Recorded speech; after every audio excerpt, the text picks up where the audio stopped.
Hello friends, my self CA याचना मुथा बुरट। बेटा हम कर रहे थे यहाँ पे, हमने जीएसटी का यहाँ डिस्कशन स्टार्ट किया था। हमने किया था GST in India and introduction, हमारा चैप्टर नंबर 1 कंप्लीट किया था। आपको बहुत अच्छे से इस पे ग्रिप आ गई होगी डेफिनेटली।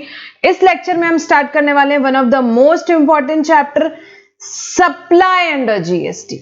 सप्लाई अंडर जीएसटी बेटा, सप्लाई होगा तो जीएसटी लगेगा, सप्लाई नहीं होगा तो जीएसटी नहीं लगेगा। Very important term under GST, supply. ठीक है, अगर सप्लाई है, कोई ट्रांजैक्शन आप कर रहे हो और अगर वो सप्लाई की डेफिनेशन में फिट होता है, वो सप्लाई है तो जीएसटी लगेगा। कोई चीज सप्लाई नहीं है तो जीएसटी नहीं लगेगी, खत्म बात। किसका मैम? या तो गुड्स का या सर्विसेज का। गुड्स एंड सर्विस टैक्स है, या तो गुड्स का होगा या सर्विस का होगा।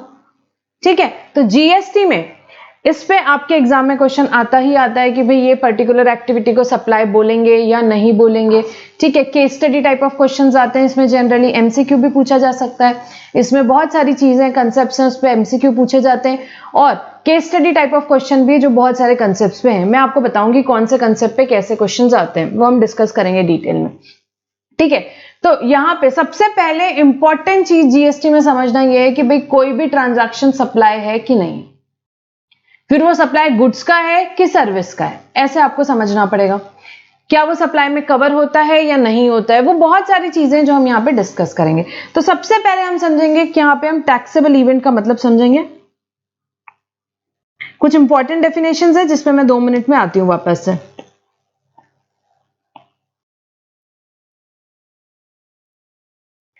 Introduction of taxable event under GST. इस चैप्टर में हमारा डिस्कशन किससे लिमिटेड रहेगा? सप्लाई। अलग अलग चीजें पढ़ेंगे जिससे आपको समझेगा कि पर्टिकुलर चीज सप्लाई है या नहीं है, दैट्स इट। फर्स्ट चैप्टर में हमने बहुत सारी चीजें डिस्कस की, यहाँ पे हमारा डिस्कशन मेजरली किस पे लिमिटेड रहेगा? सप्लाई पे, और उससे रिलेटेड डेफिनेशंस। ठीक है, और बहुत सारे कंसेप्ट्स हैं, वो सारे पढ़ेंगे। सो सबसे पहले टैक्सेबल इवेंट। टैक्सेबल इवेंट का मतलब क्या होता है मैम? टैक्सेबल इवेंट का मतलब बताती हूं मैं आपको। A taxable event result in tax consequence, मतलब टैक्सेबल इवेंट के कारण आपका क्या होता है बेटा? टैक्स कॉन्सिक्वेंस लगता है। Before levying any tax, taxable event need to be ascertain. कोई भी टैक्स लगाने के पहले उसका कुछ टैक्सेबल इवेंट होना चाहिए, टैक्सेबल इवेंट होना चाहिए। GST law provides for one comprehensive event that is taxable event, that is supply of goods और सर्विसेज ऑफ बोथ। तो यहां जीएसटी लॉ क्या बोलता है? Taxable event. टैक्सेबल इवेंट मतलब कि भाई जिस इवेंट के होने से टैक्स लग रहा है, जिस इवेंट के होने से टैक्स लग रहा है। तो भाई टैक्स लगाने के पहले देखना पड़ता है कि वो इवेंट हुआ कि नहीं। जैसे कि जीएसटी लगाने के पहले देखना पड़ेगा कि भाई सप्लाई हुआ कि नहीं। सप्लाई होगा तो जीएसटी लगेगा, सप्लाई नहीं हुआ तो जीएसटी नहीं लगेगा। पहले के लॉ में बहुत सारे टैक्सेबल इवेंट होते थे। भाई एक्साइज लगाना है तो देखना पड़ेगा कि मैन्युफैक्चर हुआ कि नहीं हुआ। वैट लगाना है तो देखना पड़ेगा सेल हुआ कि नहीं हुआ। ठीक है, सर्विस टैक्स लगाना है तो देखना पड़ेगा प्रोविजन ऑफ सर्विसेज हुआ या नहीं हुआ। सो ऐसे अलग अलग टैक्सेबल इवेंट्स थे अलग अलग लॉ में। अब वो सारे चले गए, अब क्या आ गया? सिर्फ सप्लाई। सप्लाई होगा तो जीएसटी लगेगा, सप्लाई नहीं होगा तो जीएसटी नहीं लगेगा। जैसे कि पुराने लॉ में बेटा मैन्युफैक्चर होगा तो एक्साइज लगेगा। आई रिपीट, मैन्युफैक्चर होगा तो एक्साइज लगेगा। भाई लोगों की लाइफ निकल गई मैन्युफैक्चर की डेफिनेशन पे, सुप्रीम कोर्ट में थाउजेंड्स ऑफ केसेस चले गए, weather a particular activity is manufacture और नॉट। ठीक है, इतने सारे लोग सिर्फ मैन्युफैक्चर की डेफिनेशन पे प्रैक्टिस करते थे, इतना डिस्प्यूट था उसमें। सप्लाई में भी अब करेंगे लोग प्रैक्टिस, देखो आगे पता चलेगा कैसे होता है। सप्लाई की भी डेफिनेशन बहुत बढ़िया बनाई है गवर्नमेंट ने। ठीक है, सो यहाँ various taxable event namely manufacture, sale, rendering of service, purchase, entry into the territory of state have been done away with in favour of just one event, supply. अब इतने सारे लॉ थे, हमने देखे थे इतने सारे अलग अलग बेटा लॉ थे, सीए, सीएस, पीएस, लव, वो इतने सारे लॉ के सबके अपने अपने टैक्सेबल इवेंट हुआ करते थे। वो सब हट गए, उतनी सारी चीजें पढ़नी अब हट गई। आप सोचो कितने लॉज पढ़ने पड़ते थे पहले, और अब क्या आ गया? सिंपल एक supply. Excise, VAT, service tax का एग्जांपल मैं क्यों देती हूँ? These were the major laws, और ये हमको पढ़ने भी पड़ते थे सीए में। अभी आपको सिर्फ जीएसटी पढ़ना पड़ रहा है। पहले इनडायरेक्ट टैक्स में ये सारा कुछ पढ़ना पड़ता था, कुछ आईपीसीसी लेवल पे, कुछ फाइनल लेवल पे, अभी जीएसटी। तो जीएसटी में सबसे पहली बात है टैक्स कब लगेगा मैम? सप्लाई। अब तो ये हमको याद हो गया, नींद में भी पूछ लो आप। Supply of what? गुड्स और सर्विस। सप्लाई ऑफ गुड्स और सर्विस। तो मैम गुड्स का मतलब बता दो। चलो गुड्स की डेफिनेशन देखेंगे, सर्विस की डेफिनेशन देखेंगे। Goods means every kind of movable property. Goods means every kind of movable property. Her movable property को क्या बोला? गुड्स है। हर एक मूवेबल प्रॉपर्टी, जो चीज मूव कर सकती है वो क्या हो गई? गुड्स हो गई। Every kind of movable property, mobile हो गया, ये पोडियम हो गया, कोई भी जो चीजें मूव कर सकती है वो क्या हो गई? आपकी गुड्स हो गई। Other than money and security. Money and security भाई गुड्स नहीं है। मनी एंड सिक्योरिटी गुड्स नहीं है, but includes actionable claim. Actionable claim goods है। एक्शनेबल क्लेम गुड्स है। देखेंगे थोड़ी देर में एक्शनेबल क्लेम में क्या क्या आता है। Growing crops, grass, things attached to और forming part of land which are agreed to be serve before supply under a contract of supply. ये आपने पढ़ा हुआ है, कोई बहुत बड़ी बात नहीं है। ये सब जो ग्रोइंग क्रॉप्स है, ग्रास हो गई, जो भी things attach to a land which are agreed to be serve before supply और under the contract of supply. ठीक है, जो ये ग्रोइंग क्रॉप्स वगैरह ये भी किसमें आ जाता है? गुड्स में आते हैं। ये इतनी बड़ी बात नहीं। मेन क्या बात बोली? Every kind of movable property. Her movable property goods है। बहुत अच्छे से याद रखना, ये आखिरी तक काम आएगा। हर मूवेबल प्रॉपर्टी गुड्स है other than money and security.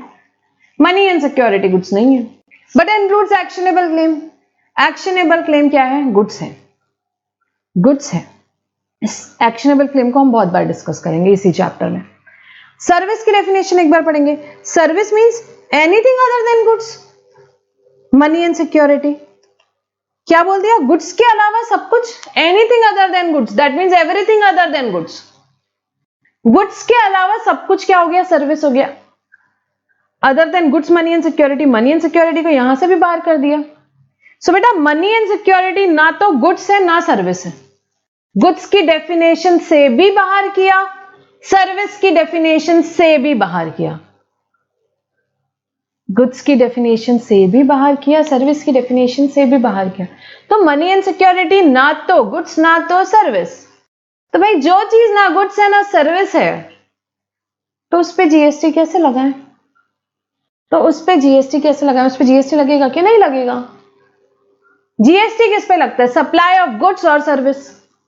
Supply of goods और सर्विस। तो money and security neither goods nor service, no GST. GST किस पे लगता है? सप्लाई ऑफ गुड्स और services. Is money and security goods? No. Is money and security service? No. So no GST. Neither goods nor service, no GST. ठीक है, समझाइए। पढ़ेंगे अभी एग्जांपल्स थोड़ी देर में, सब समझ में आ जाएगा। और क्या बोला इन्होंने? Service means anything other than goods. अच्छा, गुड्स का मतलब क्या बोला था? Goods means every kind of movable property. Every kind of goods means every kind of movable property. Service means anything other than goods. Is that mean immovable property is service? I repeat. Goods means every kind of movable property. Her movable property goods है. Service means anything other than goods. Goods के अलावा बाकी चीज, मतलब क्या हुआ? Immovable property. क्या immovable property service की डेफिनेशन में आएगी? हाँ जी, बिल्कुल आएगी। यहां तो हमको डेफिनेशन से ही समझ गया, और आगे पढ़ेंगे शेड्यूल 2 में भी बहुत अच्छे से उन्होंने क्लैरिफाई किए हैं। इमूवेबल प्रॉपर्टी से रिलेटेड ट्रांजैक्शन बेटा एज सर्विस टैक्स होते हैं, उसे क्या माना जाता है? Supply of service. डेफिनेशन से भी और शेड्यूल 2 थोड़ी देर में पढ़ेंगे उससे भी। आई होप इट इज क्लियर। तो गुड्स में कोई भी मूवेबल प्रॉपर्टी है उसे क्या बोलेंगे? गुड्स बोलेंगे।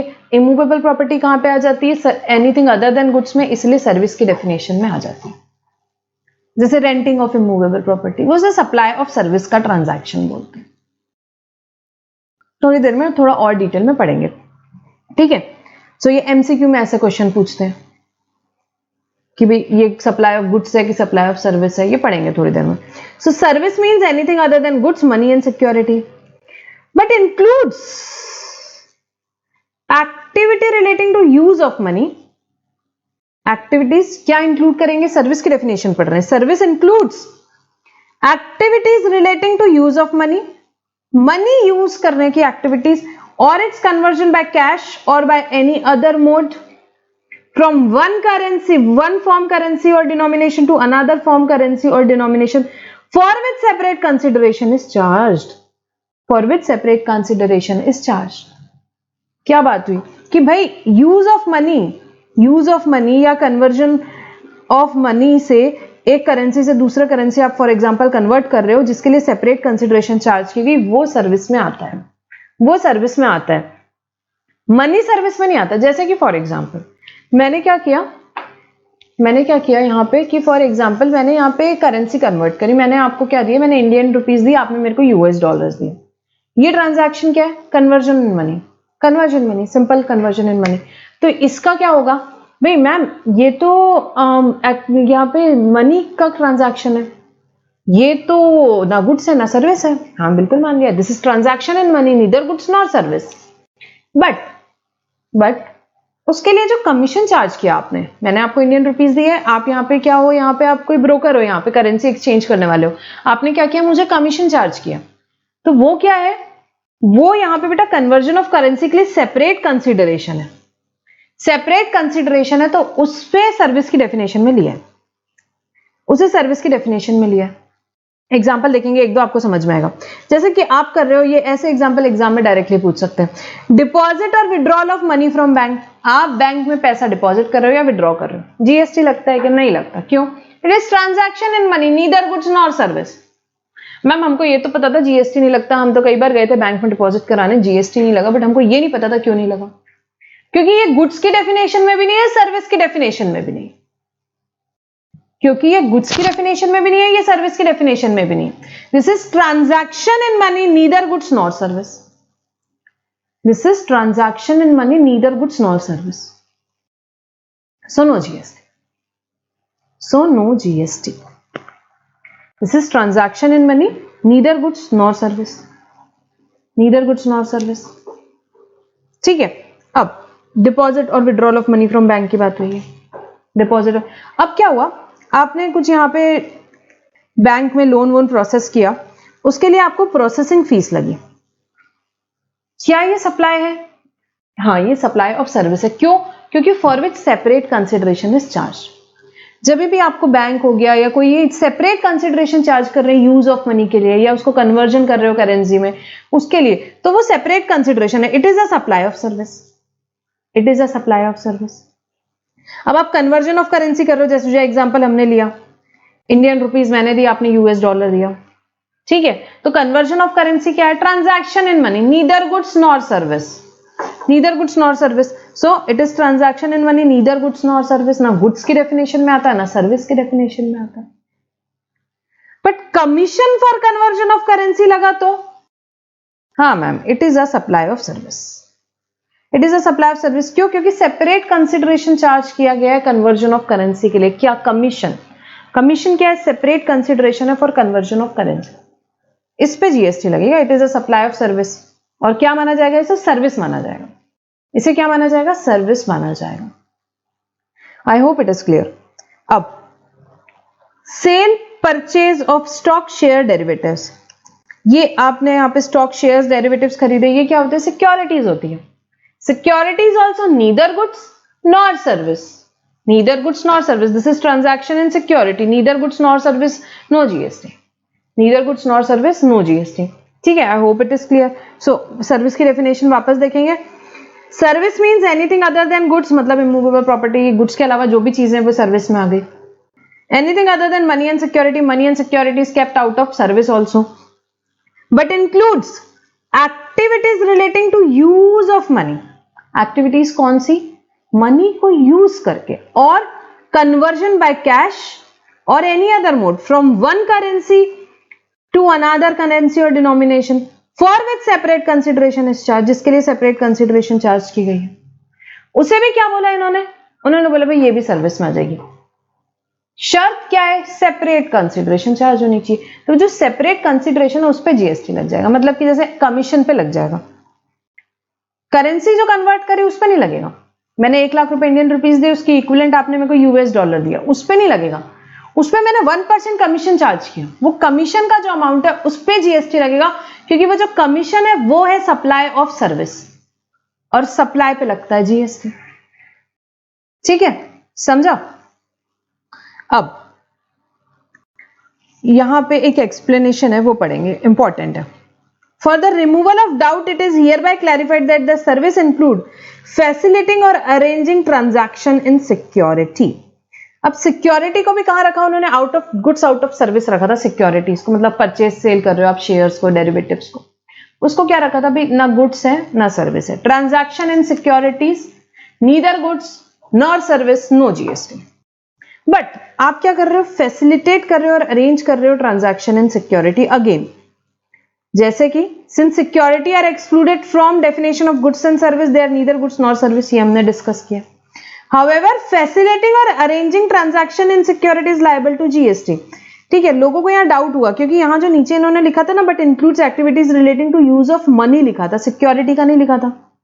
तो लोगों को डाउट हुआ, तो गवर्नमेंट ने फिर थोड़े दिन बाद ये सर्विस की डेफिनेशन तो स्टार्टिंग से आई, ये एक्सप्लेनेशन जीएसटी आने के थोड़े टाइम बाद इंक्लूड किया। और क्या बोला कि भाई सर्विस में फैसिलिटिंग और अरेंजिंग ट्रांजैक्शन इन सिक्योरिटी भी आएगा। जैसे कि फॉर एग्जाम्पल ये sale purchase of stock share derivatives किया आपने, ठीक है, this is transaction in security, neither goods nor service. But इसको फैसिलिटेट या अरेंज किया किसी ब्रोकर ने, और उसने अपनी ब्रोकिंग फीस चार्ज करी। Broking fees that is for facilitating और arranging transaction in security, so that is a separate consideration for facilitating और अरेंजिंग ट्रांजैक्शन इन सिक्योरिटी। तो उसे क्या बोला जाएगा? हाँ, that is supply, that is supply of service, और उस पर जीएसटी लगेगा। वो सर्विस की डेफिनेशन में इंक्लूड होगा, वो सर्विस की डेफिनेशन में इंक्लूड होगा। उसे सर्विस बोला है, उसे क्या बोला है? सर्विस। किसको? फैसिलिटिंग और arranging transaction in security. Broker कोई फॉर एग्जांपल करता है और उसके लिए वो ब्रोकिंग फीस लेता है। एग्जांपल लिख सकते हो यहां पे आप, ब्रोकिंग फीस।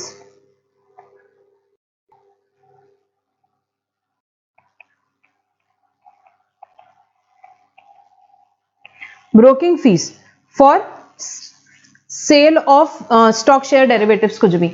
तो उसके लिए क्या होगा बेटा? Yes, it is transaction, it is what transaction? It is facilitating or arranging transaction in security and it will be liable for GST. It will be included in the definition of service.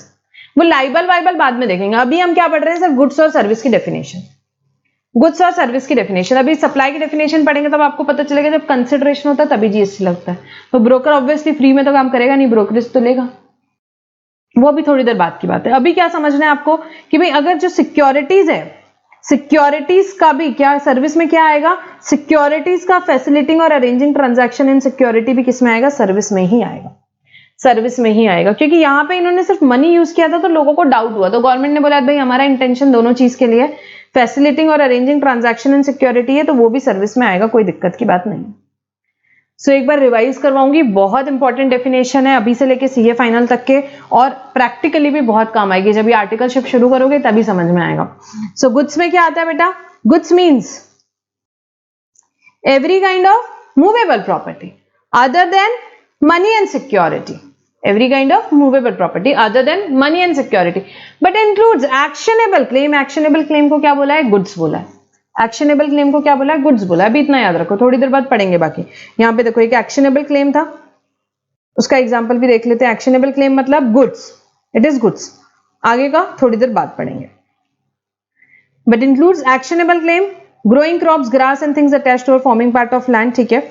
And service means anything other than goods, money and securities, but includes activities relating to use of money or by conversion by cash or by any other mode from one firm currency or denomination to another firm currency or denomination for which separate consideration is charged, for which separate consideration is charged। this is a very important word, याद रखना, exam में लिखना भी है क्योंकि हमको।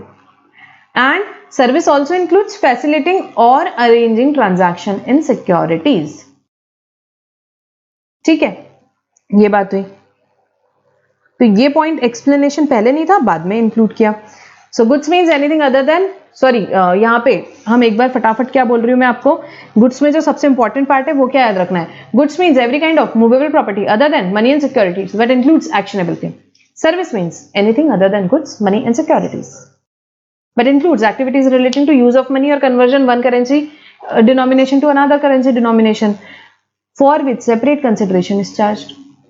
And service also includes facilitating or arranging transaction in security. तो बताओ, डिपॉजिट किया पैसा बैंक में, क्या होगा ma'am? Transaction in money, neither goods nor service. ठीक है, फिर उसके बाद मैंने एक करेंसी से दूसरी करेंसी कन्वर्ट करी, ma'am transaction in money, neither goods nor service. मैंने स्टॉक शेयर डेरिवेटिव्स बेचे, transaction in securities, neither goods nor service. इन सब के लिए कुछ एक्स्ट्रा चार्ज किया कोई, फॉर एग्जांपल किसी चीज के लिए प्रोसेसिंग फीस चार्ज की, ब्रोकिंग फीस चार्ज करी, यस, सेपरेट कंसिडरेशन आ गया. ठीक है, for example processing fees charge करी, यूज ऑफ मनी के लिए प्रोसेसिंग फीस यहां पे चार्ज करी, it is a supply of service because separate consideration has been charge. Separate consideration has been charge. Commission, मैंने करेंसी कन्वर्ट करने के लिए कमीशन लिया, it is a supply of service. क्यों? Separate consideration is charge. ठीक है, ये मैंने दो बार रिपीट किया क्योंकि बहुत इंपॉर्टेंट था बेटा, ये चैप्टर बहुत इंपॉर्टेंट है.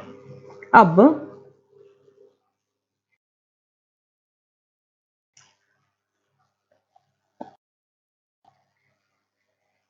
एक बार मनी की डेफिनेशन देखेंगे. मनी में क्या क्या आता है? सब आता है बेटा. Money means Indian legal tender, foreign, बस जस्ट रीड कर लेना, याद रखने की जरूरत नहीं है. ठीक है, मनी में क्या क्या आता है? यूज ऑफ मनी हम बात पढ़ रहे हैं ना. गुड्स में क्या क्या नहीं आता, ना मनी आता ना सिक्योरिटी आता. इन सब में ट्रांजैक्शन अगर कुछ होता है तो वो क्या होता है बेटा? उस पर जीएसटी नहीं लगता. क्यों? क्योंकि वो गुड्स भी नहीं है, सर्विस भी नहीं. क्योंकि वो गुड्स भी नहीं है, सर्विस भी नहीं है. मैम क्या क्या है? Money means Indian legal tender, Indian rupees, foreign currency, cheque, promissory note, bill of exchange, letter of credit, ये सब आपने पढ़ा होगा लॉ में. Draft, pay order, traveller cheque, money order, postal और इलेक्ट्रॉनिक रेमिटेंस, और कोई भी अदर इंस्ट्रूमेंट जो कि रिकॉग्नाइज कर रहा है आरबीआई, जो कि रिकॉग्नाइज कर रहा है आरबीआई. तो ये सब कुछ क्या आता है? मनी की डेफिनेशन में आता है. जस्ट रीड कर लेना, एग्जाम में आएगी नहीं. When used as a consideration to settle an obligation or exchange with Indian legal tender of another denomination. तो ये मनी किस चीज के लिए यूज किया गया होगा? When used as an consideration to settle an obligation. जब इसे क्या माना गया? इसे कोई कंसिडरेशन की तरह यूज किया गया, कोई भी ऑब्लिगेशन है उसके अगेंस्ट सेटल करने के लिए, कोई आपको पेमेंट करना है, उस ऑब्लिगेशन को सेटल करने के लिए इसे एज अ कंसिडरेशन यूज किया. और exchange with Indian legal tender of another domination, या आप इंडियन रुपीज से एक्सचेंज करने के लिए यूज कर रहे हो. Excluding currency held for its numismatic value. But अगर कोई करेंसी है जो आपने किसके लिए लेके रखी हुई है? न्यूमेस्टिक वैल्यू के लिए रखी है, तो वो मनी में नहीं आता बेटा, वो मनी में नहीं आता. क्या चीज हुई है आपको समझ में आया? Currency held for its numismatic value. जैसे कि आप कॉइन्स रखते हो, ओल्ड कॉइन्स है, 1 रुपए का कॉइन है, 1000 साल पुराना, कलेक्शन में जो कॉइन वगैरह रखते हैं, तो वो आपने करेंसी क्यों हेल्ड कर रखी है? फॉर इट्स न्यूमेस्टिक वैल्यू के लिए रखी हुई है, तो वो मनी में नहीं आता. वो मनी में नहीं आता, मतलब उस पर जीएसटी लगेगा, उस पे जीएसटी लगेगा. ठीक है, ये आपको समझा? ठीक है, वो मूवेबल प्रॉपर्टी है, वो मनी की डेफिनेशन में नहीं आता, उस पे जीएसटी लगेगा. उसे क्या माना जाएगा? Supply of goods. जो आपने ओल्ड कॉइन्स वॉइन्स रखे होंगे आपके कलेक्शन के लिए, फॉर एग्जांपल 100 साल पुराना, 200 साल पुराना जो कॉइन रखते हैं, तो करेंसी वो क्यों? फॉर इट्स न्यूमेस्टिक वैल्यू आपने रखी हुई है. तो मनी में क्या क्या आता है? सब आता है मैम. इंडियन लीगल टेंडर आता है, कोई फॉरेन की currency, cheque, promissory note, bill of exchange, letter of credit, draft, pay order, traveller cheque, money order, यहाँ पोस्टल और इलेक्ट्रॉनिक रेमिटेंस और एनी अदर इंस्ट्रूमेंट जिसको यूज कैसे किया? मैंने कोई ऑब्लिगेशन सेटल करने के लिए यूज किया, या in exchange with Indian legal tender of another denomination किया, तो उसे क्या माना जाएगा? उसे मनी माना जाएगा, but excluding currency held for its numismatic value.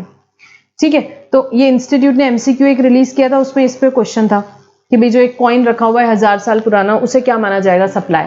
किस चीज का सप्लाई माना जाएगा? तो उसे सप्लाई ऑफ गुड्स माना जाएगा, उसे सप्लाई ऑफ गुड्स माना जाएगा.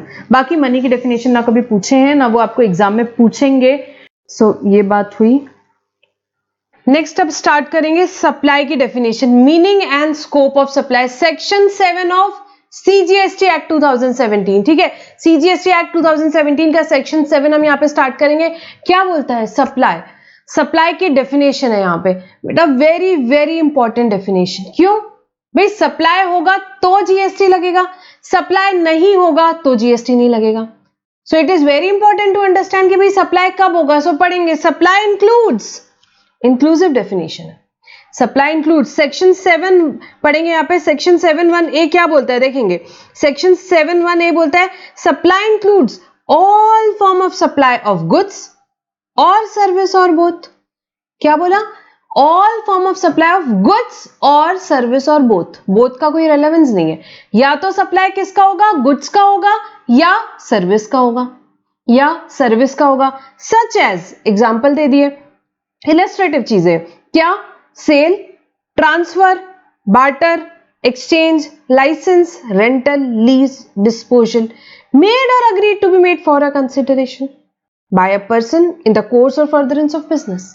तो क्या बात हुई यहां पे, 7(1)(a) ने क्या बोला, 7(1)(a) ने बोला supply includes all form of supply of goods या सर्विस, सच एज, इलस्ट्रेटिव है क्या, सेल भी हो सकता है, ट्रांसफर भी हो सकता है, बार्टर भी हो सकता है, एक्सचेंज भी हो सकता है, लाइसेंस भी हो सकता है, रेंटल भी हो सकता है, लीज भी हो सकता है, डिस्पोजल भी हो सकता है, कुछ भी हो सकता है, पर दो चीजें बड़ी इंपॉर्टेंट है क्या, इट शुड बी मेड और अग्रीड टू बी मेड, और agreed to be made for a consideration होना चाहिए भाई, फ्री की बातें नहीं करेंगे, कंसिडरेशन होना चाहिए by a person in the course और फर्दरेंस ऑफ बिजनेस।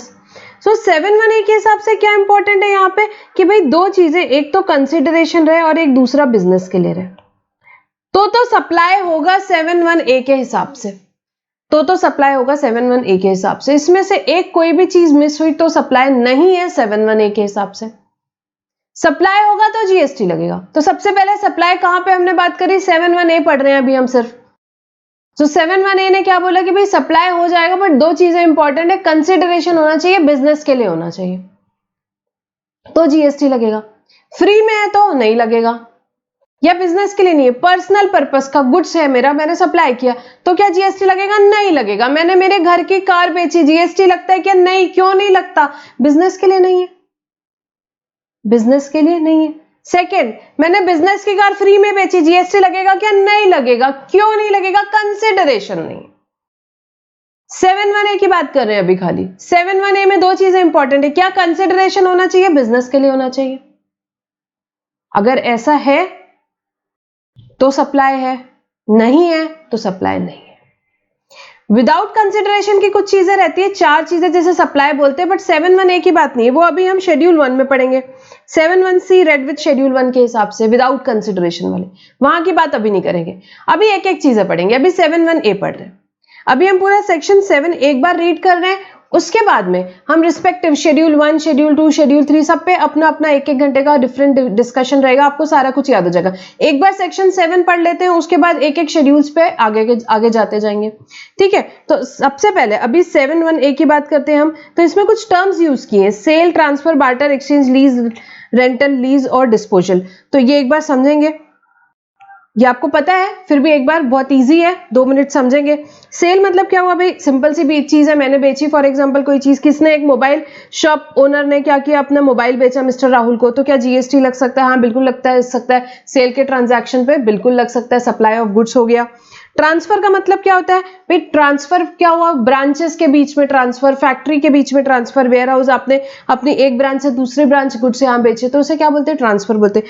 बार्टर में क्या होता है भाई, बार्टर में यहाँ पे क्या हो गया, मॉनेटरी कंसिडरेशन नहीं रहेगा, मैंने आपको कोई गुड्स दिए, आपने मुझे कोई गुड्स दिए, for example mister Santa sold his motorcycle to mister Banta, motorcycle बेच दी मिस्टर संता ने मिस्टर बंता को, in return got car from mister Banta without consideration, तो मिस्टर संता ने अपनी मोटरसाइकिल दी किसको, मिस्टर बंटा को, मिस्टर बंटा ने क्या दे दिया, अपनी कार दे दी, ये क्या है, exchange of goods, exchange of goods को क्या बोलते हैं बेटा, वेरी सिंपल, बार्टर बोलते हैं, आपने पढ़ा ही है ये। देन एक्सचेंज का मतलब क्या होता है, देखो बार्टर और एक्सचेंज में क्या फर्क होता है, बार्टर में क्या हुआ कि भाई मैंने एक गुड्स दिए, अगले ने एक गुड्स दिए, एक्सचेंज में क्या हो गया, मॉनेटरी कंसिडरेशन कुछ इन्वॉल्व हो जाएगी, ठीक है। So when a new car worth ₹5 lakh is purchased in exchange of old car along with monetary consideration of 4 lakh paid for the said purchase, for example मैंने क्या करी है, यहाँ पे मैंने एक यहाँ पे नई गाड़ी खरीदी है, 5 लाख रुपए की गाड़ी है, 5 लाख रुपए की गाड़ी है, तो मैंने क्या किया, आपको अपनी पुरानी गाड़ी दे दी और साथ में 4 लाख रुपए दे दिए, तो इसे क्या बोलते हैं, ये एक्सचेंज होता है, मॉनेटरी कंसिडरेशन है, प्लस मैंने मेरा यहाँ पे आपको पुरानी गाड़ी दे दी। Disposal, sale of car after completion of its life as a scrap value, dispose of करते हैं हमारे एसेट्स, हमने यूज कर लिए एसेट, उसके बाद हम उसकी यूजफुल लाइफ खत्म होने के बाद डिस्पोज ऑफ कर दिया, डिस्पोजल हो गया। Licence, Software holder and holder of license, they are on license to use software was given to different clients. Receipt of license fees by software developer is liable to GST. तो licence fees वगैरह जो भी मिल जाता है हमें, तो वो भी क्या होता है, उस पर भी GST लग सकता है. लाइसेंस भी क्या हो गया यहाँ पे, बिल्कुल इस पे GST लग सकता है. रेंटल, मिस्टर हमने क्या किया है, इसने अपना जो लैंड है, फॉर एग्जाम्पल देखेंगे, Mr Suresh gives his large vacant land in the backyard of rent of ₹1 lakh per month to parking contractor, it is supply of service and liable to GST. तो यहाँ पे रेंटल इनकम्स वगैरह भी जो आती है, obviously it is supply of service. अभी आगे हम डिटेल में और समझेंगे क्यों सर्विस है एंड ऑल दैट. तो यहाँ पे मैंने क्या किया, मेरा लैंड है, मैंने रेंट पे किसी को दे दिया है, तो क्या हो जाएगा, यहाँ पे वो सप्लाई हो जाएगा और उस पर GST लग जाएगा. लीज, मिस्टर संता ने अपनी मशीनरी दे दिया है फाइनेंस लीज पे मिस्टर बंटा को, और मिस्टर बंटा क्या कर रहा है, 1 लाख रुपीज पे कर रहा है लीज पेमेंट के, which includes 0.2 as interest and balance as principal. The same is taxable in the hands of Mr Santa and is liable to GST. तो मशीनरी भी आपने लीज पे दी हुई है, ऑब्वियसली ये भी क्या हो जाएगा, सप्लाई की डेफिनेशन में आ जाएगा, GST लग जाएगा. तो ट्रांजैक्शन किसी का भी हो, जरूरी नहीं है सिर्फ सेल हो. Sale, transfer, barter, exchange, licence, rental, lease, disposal, इस तरह के कोई भी ट्रांजैक्शन हो सप्लाई में आते हैं. 7(1)(a) ने ही बता दिया कि ये सब कुछ सप्लाई में आता है. ठीक है. सो अभी हमने क्या पढ़ा, 7(1)(a) पढ़ा. 7(1)(a) क्या बोल रहा है, मैं यहाँ पे आप सम डाउन भी करते जा रही हूँ. सबसे पहले हमने पढ़ा 7(1)(a. 7(1)(a) ने क्या बोला, यहाँ पे बहुत सिंपल सी बात बोली कि भाई supply includes all form of supply of goods और services, all form of goods or services or both, such as sale, transfer, lease, barter, exchange, rental or disposal, made or agreed to be made for a consideration. Most important thing, consideration होना चाहिए, business के लिए हो जाना चाहिए. बहुत important है, इसलिए बार बार रिपीट कर रही हूँ. कंसिडरेशन होना चाहिए, बिजनेस के लिए होना चाहिए. तो हमारा क्या हो गया, 7(1)(a) के हिसाब से सप्लाई हो जाएगा. 7(1)(a) के हिसाब से सप्लाई हो जाएगा. नेक्स्ट 7(1)(a) क्या बोला, ये activities or transaction by a person other than an individual to its member or constitutes or vice versa for cash, deferred payment, other valuable consideration. Clause AA पहले GST में नहीं था, इसको retrospectively 1 जुलाई 2017 जिस दिन GST आया था तब से ये डाल दिया गया अब retrospectively. ठीक है, ये पहले नहीं था सेक्शन 7 में. सेक्शन 7 को अभी अमेंडमेंट किया और क्या कर दिया, इसको रिट्रोस्पेक्टिवली डाल दिया. क्यों डाला मैम इसको, भाई बहुत झगड़े हो रहे थे यहाँ पे. क्या हो रहा था कि जैसे कि कोई क्लब है, वो अपने मेंबर्स को, यहाँ पे अनइनकॉर्पोरेटेड एसोसिएशन है, यहाँ पे बॉडी ऑफ इंडिविजुअल है, ये क्या होते हैं भाई, ये सारे यहाँ इंडिविजुअल्स की बॉडी है, ये सब क्या कर रहे हैं, अपने मेंबर्स को कुछ सर्विसेज दे रहे हैं या इनको कुछ गुड सप्लाई कर रहे हैं. तो उसे सप्लाई बोला जाए या ना बोला जाए, ऐसे बहुत सारे झगड़े चल रहे थे कंट्री में. तो यहाँ गवर्नमेंट ने वो सारे कंफ्यूजन चल रहे थे, तो वो सारे कंफ्यूजन को मिटाने के लिए रिट्रोस्पेक्टिवली अमेंडमेंट करके क्या डाल दिया, 7(1)(a) डाल दिया. कब से डाल दिया भाई, रिट्रोस्पेक्टिवली 1 जुलाई 2017 से. क्या बोला उन्होंने कि भाई कोई भी एक्टिविटी या transaction by a person other than individual, association of person हो सकता है, बॉडी ऑफ इंडिविजुअल हो सकता है, कोई भी किसको दे रहा है अपनी सर्विसेज, अपनी यहाँ पे ये एक्टिविटीज ट्रांजैक्शन किसके साथ कर रहा है, अपने मेंबर्स या कॉन्स्टिट्यूट्स के साथ, मेंबर या कॉन्स्टिट्यूट्स के साथ, और वाइस वर्सा, या मेंबर सर्विसेज दे रहा है यहाँ पे किसको, क्लब को, तो उसे क्या बोल दिया, सप्लाई. 7(1)(a) में आ गए, क्या बोला, सप्लाई इंक्लूड्स एक्टिविटीज और ट्रांजैक्शन किसके द्वारा, by a person other than individual. कोई भी हो सकता है, यहाँ पे एसोसिएशन हो सकता है, बॉडी ऑफ इंडिविजुअल हो सकता है. किसको दे रहा है वो, यहाँ पे किसको सप्लाई कर सकता है, टू इट्स मेंबर को कर सकता है, कॉन्स्टिट्यूट्स को कर सकता है, और वाइस वर्सा. किसमें, कैश में कर सकता है, डेफर्ड पेमेंट भी हो सकता है, कोई प्रॉब्लम नहीं, आगे पेमेंट दे तो भी, या कोई भी अदर वैल्यूएबल कंसिडरेशन हो, हमें नहीं पता, इसे सप्लाई बोल दिया जाएगा, इसे सप्लाई बोल दिया जाएगा. ठीक है, इसे सप्लाई बोल दिया जाएगा. पहले क्या होता था, पहले शेड्यूल 2, बेटा अभी थोड़ी देर में पढ़ेंगे, उसमें मैं आपको बताऊंगी. शेड्यूल 2 में इसे इंक्लूड किया गया था. अभी यहां पे क्या कर दिया इन्होंने, यहां पे अमेंडमेंट करके 7(1)(a) में ही डाल दिया. 7(1)(a) में ही डाल दिया. ठीक है, पढ़ेंगे explanation. For the purpose of this clause, it is hereby clarified that notwithstanding anything contained in any other law for the time being in force, or any judgment, degree or court order of court, tribunal, authority, notwithstanding anything, कहीं कुछ भी लिखा हो ना, हमें फर्क नहीं पड़ता. notwithstanding है, overriding effect है. क्या बोल रहा है, notwithstanding anything contained in any other law for the time being in force, पूरी दुनिया के कोई भी लॉ में कुछ भी लिखा हो ना, हमें फर्क नहीं पड़ता. कोई भी जजमेंट में कुछ भी लिखा हो, कोई भी डिग्री में, कोई भी ऑर्डर में, ट्रिब्यूनल में, अथॉरिटी में कहीं कुछ लिखा हो, हमें फर्क नहीं पड़ता। The person and its member और constitute shall be deem to be two separate person. यहां क्या बोला कि भाई जो मेंबर्स हैं, यहाँ पे जो मेंबर्स या कॉन्स्टिट्यूट्स हैं और ये जो पर्सन है मतलब कि एसोसिएशन हो गया, बॉडी ऑफ इंडिविजुअल हो गया, इन्हें दो सेपरेट पर्सन माना जाएगा। And supply of activities transaction interest shall be deem to be taken place from one person to another, और माना जाएगा कि वन पर्सन से अनदर पर्सन को क्या किया गया है, यहाँ पे सप्लाई किया गया, सप्लाई किया गया। अब ये क्यों आया, देखो बहुत इंपॉर्टेंट है ये। क्या बात हो रही थी पहले, यहाँ पे एसोसिएशन ऑफ पर्सन है, बॉडी ऑफ इंडिविजुअल्स है, ये अगर यहाँ पे क्या कर रहे हैं, फॉर एग्जाम्पल यहाँ पे अपने यहाँ पे मेंबर्स को, ठीक है। अब ये क्या है, फॉर एग्जाम्पल कोई क्लब है, ये सारे मेंबर्स हैं, इनको मिलकर ही क्लब बना हुआ है, इनको मिलकर ही क्लब बना हुआ है। ये क्या कर रहे हैं, एक पार्टी कर रहे हैं, तो पार्टी के लिए इन्होंने क्या किया, कंट्रीब्यूशन किया यहाँ पे, और उसके बाद हम ये पार्टी कर रहे हैं। तो भाई अब दो ओपिनियन हो गए, दो बातें हो गई। क्या, एक तो इन्होंने बोला कि हम ही हैं, हम कंट्रीब्यूट कर रहे हैं, हम ही पार्टी कर रहे हैं, तो कहां से भाई यहाँ पे कोई सप्लाई ऑफ गुड सर्विसेज क्या हुआ, कुछ नहीं हुआ, हम ही से थोड़ी ना टैक्स लेंगे। दूसरी बात क्या आई कि नहीं, आप अलग अलग पर्सन है, अलग अलग पर्सन है, कंफ्यूजन चल रहा था, तो गवर्नमेंट ने इसमें बड़ी क्लैरिटी लाई और गवर्नमेंट ने क्या बोला, यहाँ एक्सप्लेनेशन ही इंसर्ट करके बोला कि इन दोनों को अलग अलग लोग माना जाएगा। किन दोनों को भाई, यहाँ जो मेंबर्स हैं और एसोसिएशन बॉडी ऑफ इंडिविजुअल है, these are two separate person, these are two separate person. जो ये कंफ्यूजन था, जो ये कंफ्यूजन हो रहा था कि भाई ये सेपरेट पर्सन है या नहीं है, गवर्नमेंट ने उसी को रिमूव कर दिया। गवर्नमेंट ने क्या बोल दिया, गवर्नमेंट ने लॉ में ही लिख दिया, सप्लाई की डेफिनेशन में लिख दिया, अब तो कोई कंफ्यूजन ही नहीं है, कोई झगड़ा ही नहीं है। वो झगड़ा डिटेल में क्या था हम उसमें नहीं जाएंगे। यहां पे क्या बात हुई, सप्लाई की डेफिनेशन पढ़ रहे, किसको सप्लाई बोलेंगे, कोई भी एक्टिविटी या कोई भी ट्रांजैक्शन, कोई भी एक्टिविटी या कोई भी ट्रांजैक्शन यहां पे by a person other than individual, मतलब कि association of person, body of individual, कोई भी क्लब है, ये सब कुछ दे रहे हैं सर्विसेज। यहाँ पे क्या कर रहे हैं, ये क्या कर रहे हैं, सर्विसेज दे रहे हैं फॉर एग्जांपल अपने मेंबर्स को या कॉन्स्टिट्यूट्स को, या गुड सप्लाई कर रहे हैं अपने मेंबर्स को या कॉन्स्टिट्यूट्स को कंसिडरेशन के लिए, यहाँ पे फॉर कैश और डेफर्ड पेमेंट और अदर वैल्यूएबल कंसिडरेशन, तो क्या उसे सप्लाई माना जाएगा, बिल्कुल माना जाएगा। तो 71AA ने क्या बात बोली, यहाँ पे 71AA आया और 71AA ने क्या बोला कि कोई भी एक्टिविटी, कोई भी ट्रांजैक्शन, कोई भी एक्टिविटी, कोई भी ट्रांजैक्शन कौन कर रहा है, अदर देन अ इंडिविजुअल।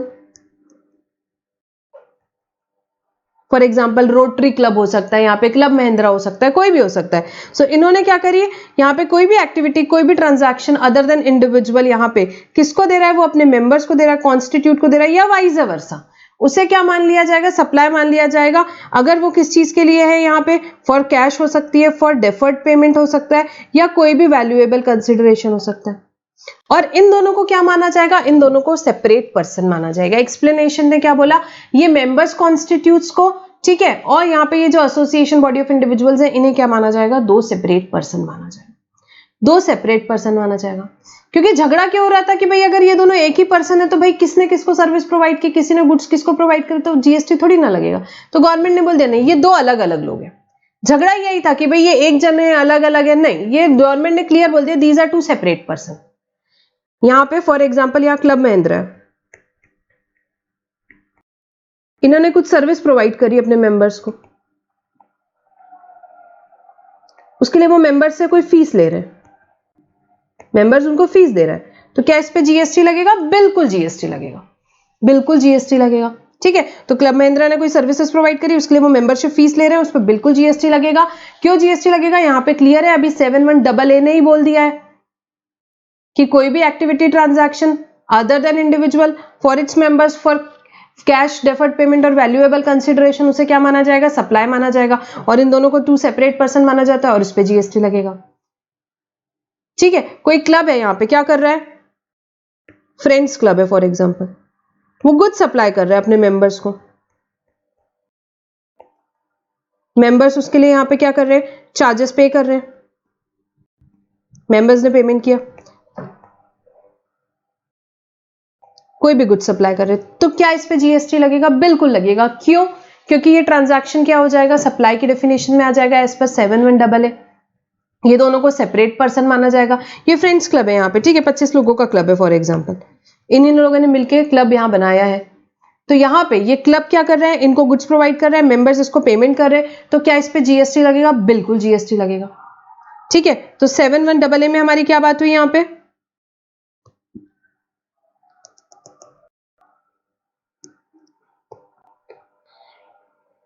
में हमारी क्या बात हुई? कोई भी एक्टिविटी ट्रांजैक्शन यहाँ पे हो रहा है, कोई भी यहाँ पे एक्टिविटी ट्रांजैक्शन कर रहा है, कोई भी by any person other than individual, by any person other than individual to its members constitutes for cash deferred payment और एनी वैल्यूएबल कंसिडरेशन, उसे क्या बोल दिया जाएगा? उसे सप्लाई बोल दिया जाएगा, उसे सप्लाई बोल दिया जाएगा, ठीक है। सो activity is a transaction by any person other than individual to its members constitutes और वाइज वर्सा। अगर मेंबर भी यहाँ पे कुछ सर्विसेज सप्लाई कर रहा है क्लब को फॉर कैश डेफर्ड पेमेंट और वैल्यूएबल कंसिडरेशन, उससे भी सप्लाई माना जाएगा। और ये दोनों को क्या बोला? एक्सप्लेनेशन है, these are the separate person. Explanation में बहुत क्लियरली बोल दिया है, these shall be deemed to be two separate person. तो वो झगड़ा ही खत्म हो जाएगा, झगड़ा ही खत्म हो जाएगा। तो अभी तक के क्या क्या पढ़ा? सेक्शन 7 में बहुत सिंपल है। सेक्शन 7 में हमने सबसे पहले क्या पढ़ा? 71A ने क्या बोला कि भाई 71A बड़ा सिंपल सी बात बोला कि भाई सप्लाई इंक्लूड्स क्या? All forms of supply, all forms of supply of goods और सर्विस में से किसी का भी हो सकता है, such as sale, barter, exchange, licence, transfer, lease और डिस्पोजल और रेंटल, मेड और agreed to be made for a consideration for the purpose of business. 71AA आया फिर रिट्रोस्पेक्टिवली कब से? 1 जुलाई 2017 से। उसने क्या बोला कि भाई यहाँ पे कोई भी एक्टिविटी या ट्रांजैक्शन हो रहा है, किसके बीच में? कोई भी एसोसिएशन, बॉडी ऑफ इंडिविजुअल्स के बीच में फॉर एग्जांपल, और उसके मेंबर्स के बीच में, कॉन्स्टिट्यूट्स के बीच में, या वाइज वर्सा, दोनों में से कोई भी किसी को गुड्स या सर्विस सप्लाई कर रहे हैं फॉर एग्जांपल, तो उसे क्या बोल दिया जाएगा? सप्लाई बोल दिया जाएगा। शर्त क्या है भाई? ऑब्वियसली फॉर कैश होना चाहिए या डेफर्ड पेमेंट होना चाहिए और वैल्यूएबल कंसिडरेशन होना चाहिए। और सेकेंड चीज क्या बोली? ये यहाँ पे जो एसोसिएशन, बीओआई और मेंबर्स है यहाँ पे, these are deemed to be two separate person, these are deemed to be two separate person, ठीक है। अभी सेक्शन 7(1) ही पढ़ रहे हैं हम। फिर 7(1)B आया। 7(1)B ने क्या बोला? 7(1)B बोला importation of service for a consideration whether or not in the course of business। ये क्या बोल दिया भाई? ये क्या बात कर दी इसने? क्या बोला? Supply includes. हम यही पढ़ रहे हैं अभी, सप्लाई पढ़ रहे हैं, सेक्शन 7(1) पढ़ रहे हैं। क्या बोल रहे हैं? Supply includes importation of service, मतलब आपने कोई सर्विस इंपोर्ट करी, उसे हम सप्लाई बोल देंगे। फॉर अ कंसिडरेशन होनी चाहिए, फ्री फंड की नहीं, कंसिडरेशन होनी चाहिए।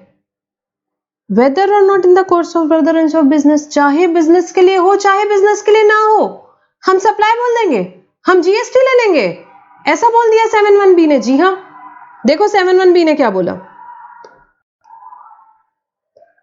7(1)B ने बोला इंपोर्ट कर रहे हो सर्विस, अच्छा बड़े लोग हो भाई, इंपोर्ट कर रहे हो सर्विस, किसके लिए? कंसिडरेशन के लिए। अच्छा अच्छा ठीक है, कोई दिक्कत नहीं, इंपोर्टेशन ऑफ सर्विस कर रहे हो, फॉर अ कंसिडरेशन कर रहे हो, ठीक है।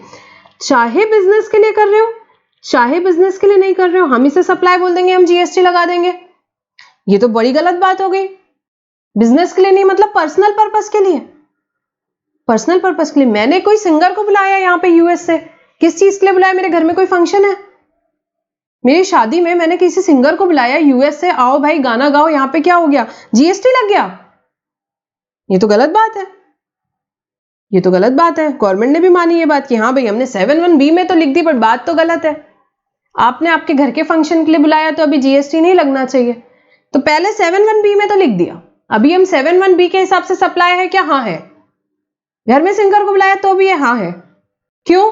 क्योंकि उसने बोल दिया वेदर और not for the purpose of business. Import करी सर्विस, हाँ भाई यूएस से सिंगर को बुलाया, कंसिडरेशन 5 लाख रुपए लेके भी गया, वो कंसिडरेशन भी है। वेदर और not for the purpose of business, business के लिए बुलाया तो भी, बिजनेस के लिए नहीं बुलाया तो भी सप्लाई है। 7(1)B ने बोला जीएसटी लग जाएगा, 5 लाख रुपए वो लेके गया, जीएसटी लग जाएगा। बट फिर लेटर ऑन एक एग्जाम्पशन का चैप्टर पढ़ेंगे, वहां पे एक एग्जाम्पशन नोटिफिकेशन आया, उसने बोला अच्छा अच्छा not for the purpose of business है, घर के लिए है क्या? अच्छा अच्छा ठीक है, एग्जेम्प्ट कर देंगे, इस पे जीएसटी नहीं लगेगा। एग्जाम्पशन पढ़ेंगे आगे, एग्जाम्पशन नोटिफिकेशन। पर्सनल पर्पस के लिए ठीक है, जीएसटी नहीं लगेगा, कोई बात नहीं। 7(1)(b) के हिसाब से सप्लाई है क्या? हाँ जी है, हाँ जी है, ठीक है। ये हुआ 7(1)(b) क्या? Importation of service for a consideration whether और not for the purpose of business. क्या पढ़ रहे हैं अभी? सप्लाई इंक्लूड्स पे ही है अभी हम लोग। 7(1)(a) पढ़ा, AA पढ़ा, B पढ़ा। 7(1)(c) activities specified in schedule 1 made और agreed to be made without consideration. ये क्या बोल दिया? 7(1)(c) बोला कि भाई मेरे पास जो यहाँ पे शेड्यूल 1 में एक्टिविटीज स्पेसिफाइड है, एक्टिविटीज जो भी स्पेसिफाइड है शेड्यूल 1 में, चाहे विदाउट कंसिडरेशन होना, अगले ने पैसे नहीं दिया कोई बात नहीं, अगले ने पैसे नहीं दिया कोई बात नहीं, हम फिर भी जीएसटी लगाएंगे। कंसिडरेशन नहीं हुआ तो भी हम जीएसटी लगाएंगे। 7(1)(c) में, 7(1)(c) से हम कहां जाते हैं? हम 7(1)(c) ने हमको रास्ता दिखाया शेड्यूल 1 का, वहां 4 एक्टिविटीज है, पढ़ेंगे बाद में, अभी पहले ओवरव्यू समझो। सप्लाई की डेफिनेशन पढ़ रहे हैं, क्यों पढ़ रहे हैं? सप्लाई होगा तो जीएसटी लगेगा, सप्लाई नहीं होगा तो जीएसटी नहीं लगेगा, इसलिए सप्लाई की डेफिनेशन पढ़ रहे हैं। तो 7(1)(c) ने क्या बोला? 7(1)(c) ने बोला कि भाई सुनो, शेड्यूल 1 में जाओ, वहां पे 4 चीजें लिखी हुई है, 4 एक्टिविटीज है। अगर वो 4 एक्टिविटीज में आप फॉल होते हो, ठीक है, अगर आप शेड्यूल 1 की वो 4 एक्टिविटीज में से किसी भी एक्टिविटी में फॉल करते हो, so even if made without consideration हम उसे सप्लाई मान लेंगे। तो 7(1)(c) ने रास्ता दिखाया शेड्यूल 1 का, जो क्या बोला कि even if without consideration it will be supply. Otherwise 7(1)(a) हमने यहां जो फर्स्ट पॉइंट पढ़ा था उसमें क्या बोला था? सप्लाई होने के लिए कंसिडरेशन मस्ट है, बिजनेस मस्ट है, कंसिडरेशन मस्ट है, बिजनेस मस्ट है। किसने बोला? 7(1)(a) ने। सेक्शन 7 सबसेक्शन 1 क्लॉज ए ने क्या बोला? कंसिडरेशन मस्ट है। 7(1)(c) आया, वो बोला नहीं, हम शेड्यूल 1 में जाएंगे, हमारे पास जो एक्टिविटीज ट्रांजैक्शन है उसे हम सप्लाई बोल देंगे even if made without consideration. हाँ, वहां गवर्नमेंट को पता था कि जहां सेटिंग हो सकती है, रिलेटेड पर्सन है, डिस्टिंक्ट पर्सन है, ये है, वो है, एजेंट है, तो वो कुछ वहां गवर्नमेंट ने लिख दिया कि इवन इफ विदाउट कंसिडरेशन, पता है हमको वहां सेटिंग वेटिंग कर सकते हो कुछ, तो गवर्नमेंट ने क्या बोला कि अच्छा ठीक है, वो activities even if without consideration supply बोलो। गवर्नमेंट को क्या फायदा है सप्लाई बोलने का? भाई सप्लाई होगा तभी तो जीएसटी मिलेगा, नहीं तो थोड़ी ना मिलेगा। तो गवर्नमेंट ने क्या बोला कि भाई नहीं, 7(1)(c) में जो है even if without consideration supply हो जाएगा। तो ये हमारा सेक्शन 7(1) हुआ। एक बार देखेंगे फटाफट क्विकली, वेरी इंपॉर्टेंट। क्या बोला 7(1)(a)? कंसिडरेशन होना चाहिए, बिजनेस होना चाहिए, सप्लाई हो जाएगा। देन 7(1)(a) आया, वो बोला कि भाई एक्टिविटीज ट्रांजैक्शन, यहाँ पे एसोसिएशंस है, बॉडी ऑफ इंडिविजुअल्स है, क्लब्स है, इनके बीच में और इनके मेंबर कॉन्स्टिट्यूट्स के बीच में जो भी है, इसे भी सप्लाई बोल दिया जाएगा। क्या होना चाहिए? कैश होना चाहिए, यहाँ पे डेफर्ड पेमेंट होना चाहिए, कोई तो वैल्यूएबल कंसिडरेशन होना चाहिए, और इन दोनों लोगों को हम सेपरेट पर्सन मानेंगे। 7(1)(b) आया, बोला भाई इंपोर्टेशन ऑफ सर्विस कर लिया, हाँ कंसिडरेशन में कर ली, वेरी गुड, यहाँ पे बिजनेस हो चाहे बिजनेस ना हो, हम इसे सप्लाई बोल देंगे, हम इसे सप्लाई बोल देंगे। 7(1)(b) बोला मैं तो सप्लाई बोलूंगा। एग्जेम्पशन नोटिफिकेशन आया, वो बोला कि नहीं भाई एग्जेम्प्ट हो जाएगी। उसके बाद 7(1)(c) आया, 7(1)(c) क्या बोला? बोला कि भाई मैं शेड्यूल 1 में जाना चाहूंगा, शेड्यूल 1 में मैं जाऊंगा, वहां पे जो एक्टिविटीज या ट्रांजैक्शन है उससे सप्लाई बोल दिया जाएगा even if made without consideration. Without consideration की भी एक्टिविटी है, वहां पे 4 एक्टिविटीज है, पढ़ेंगे शेड्यूल 1 अलग से, अभी सिर्फ ओवरव्यू ले रहे हैं, 10 बार आएंगे इस सेक्शन में, याद हो जाएगा, डोंट वरी। तो ये क्या पढ़ा हमने? ये जो था ये अभी सिर्फ सेक्शन 7 सबसेक्शन 1 पढ़ के हुआ है हमारा। अब 7(1) कैपिटल ए आया, 7(1) कैपिटल ए आया, 7(1) कैपिटल ए क्या बोला? बोला कि भाई वेयर सर्टेन एक्टिविटीज और ट्रांजैक्शन, क्या बोला? वेयर सर्टेन एक्टिविटी और transaction constitute a supply in accordance with the provision of subsection 1 they shall be treated as supply of goods or supply of service as referred to in schedule 2। क्या बोला ये बोल रहा है 7(1) capital A बोल रहा है कि भाई देखो, ब्रेक करके पढ़ेंगे, जहां पे कोई एक्टिविटी या ट्रांजैक्शन सप्लाई है 7(1) के हिसाब से, 7(1) के हिसाब से मतलब 7(1) capital A, small A, 7(1)(a), 7(1)(b) या 7(1)(c), इनमें से किसी भी हिसाब से अगर आप सप्लाई हो तो आप सप्लाई ऑफ गुड्स हो या सप्लाई ऑफ सर्विस हो, वो हम बताएंगे कहां रेफर करें हैं हमने शेड्यूल 2 में रेफर किया है, वो हम बताएंगे शेड्यूल 2 में लेकर के जाएंगे। देखो कोई एक्टिविटी या ट्रांजैक्शन सप्लाई है या नहीं है वो कौन डिटरमाइन करता है? Section 7 subsection 1। Section 7 subsection 1। फिर वो सप्लाई ऑफ गुड्स है या सप्लाई ऑफ सर्विस है वो कौन बताएगा? 7(1) कैपिटल है। मैम सारी चीजों में बताएगा? नहीं भाई, मोबाइल पता है गुड्स है, नहीं बताएगा। सिंपल चीजों में नहीं बताएगा। माउस पता है गुड्स है, नहीं बताएगा। आईपैड पता है गुड्स है, नहीं बताएगा।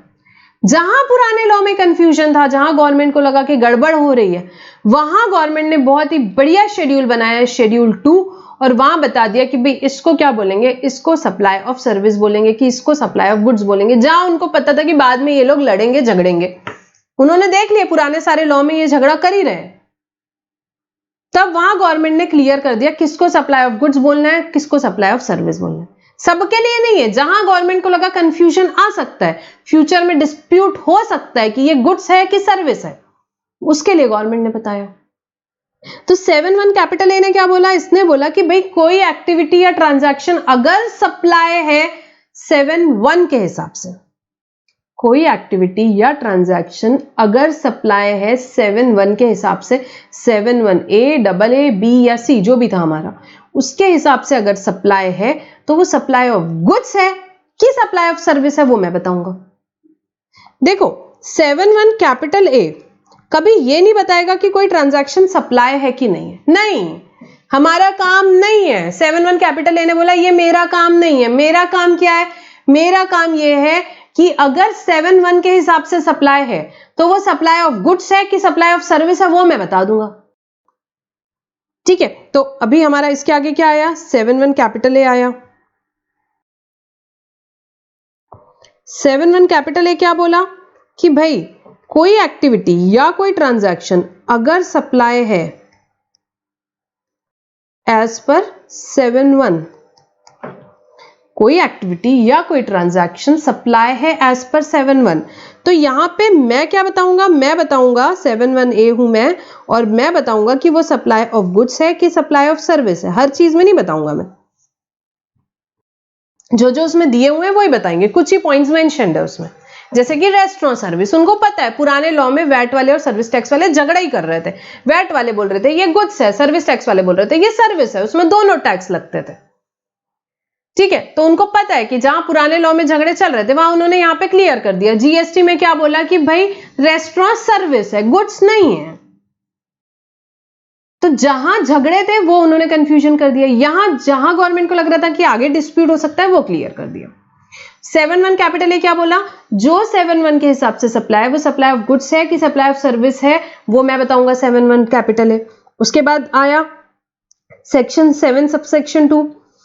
ये क्या बोला? Not standing anything contain in subsection 1, मतलब यहां जो लिखा है सबसेक्शन 1 में, 7(1) में जो लिखा है लिख रहने दो ना। सबसेक्शन 1 में क्या लिखा था? सप्लाई बताया था भाई, सप्लाई इंक्लूड्स क्या क्या क्या क्या वो बताया सर 7(1) ने। ये क्या बोला? वहां जो लिखा है वो लिखे रहने दो ना।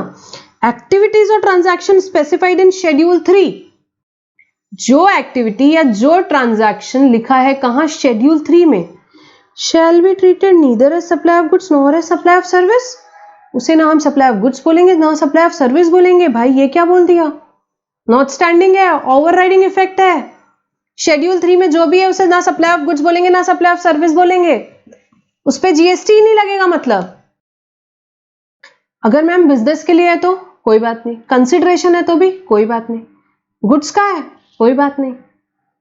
मैम 7(1) स्मॉल ए के हिसाब से सब कुछ सेटिस्फाई हो रहा है, गुड्स का है, कंसिडरेशन है, बिजनेस है, तो भी नहीं लगेगा। किसमें?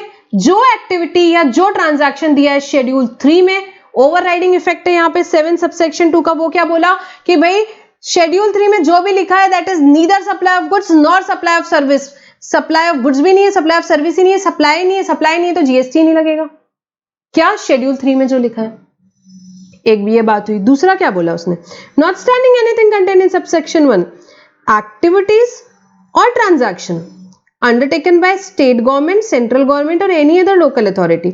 मतलब सेंट्रल गवर्नमेंट, स्टेट गवर्नमेंट या लोकल अथॉरिटी कोई एक्टिविटी या ट्रांजैक्शन अंडरटेक करते in which they are engaged as public authority, जिसमें वो एज अ पब्लिक अथॉरिटी है, एज में बी नोटिफाइड, सारे ट्रांजैक्शन की बात नहीं, जो नोटिफाइड एक्टिविटी ट्रांजैक्शन की बात हो रही, as may be notified by the government and recommendation of the council shall be treated neither supply of goods nor supply of service. उसे supply of goods भी नहीं बोलेंगे, supply of service भी नहीं बोलेंगे, ठीक है। सब नहीं, नोटिफाई करेगी गवर्नमेंट। क्या नोटिफाई करिए आगे पढ़ेंगे अभी थोड़ी देर बाद।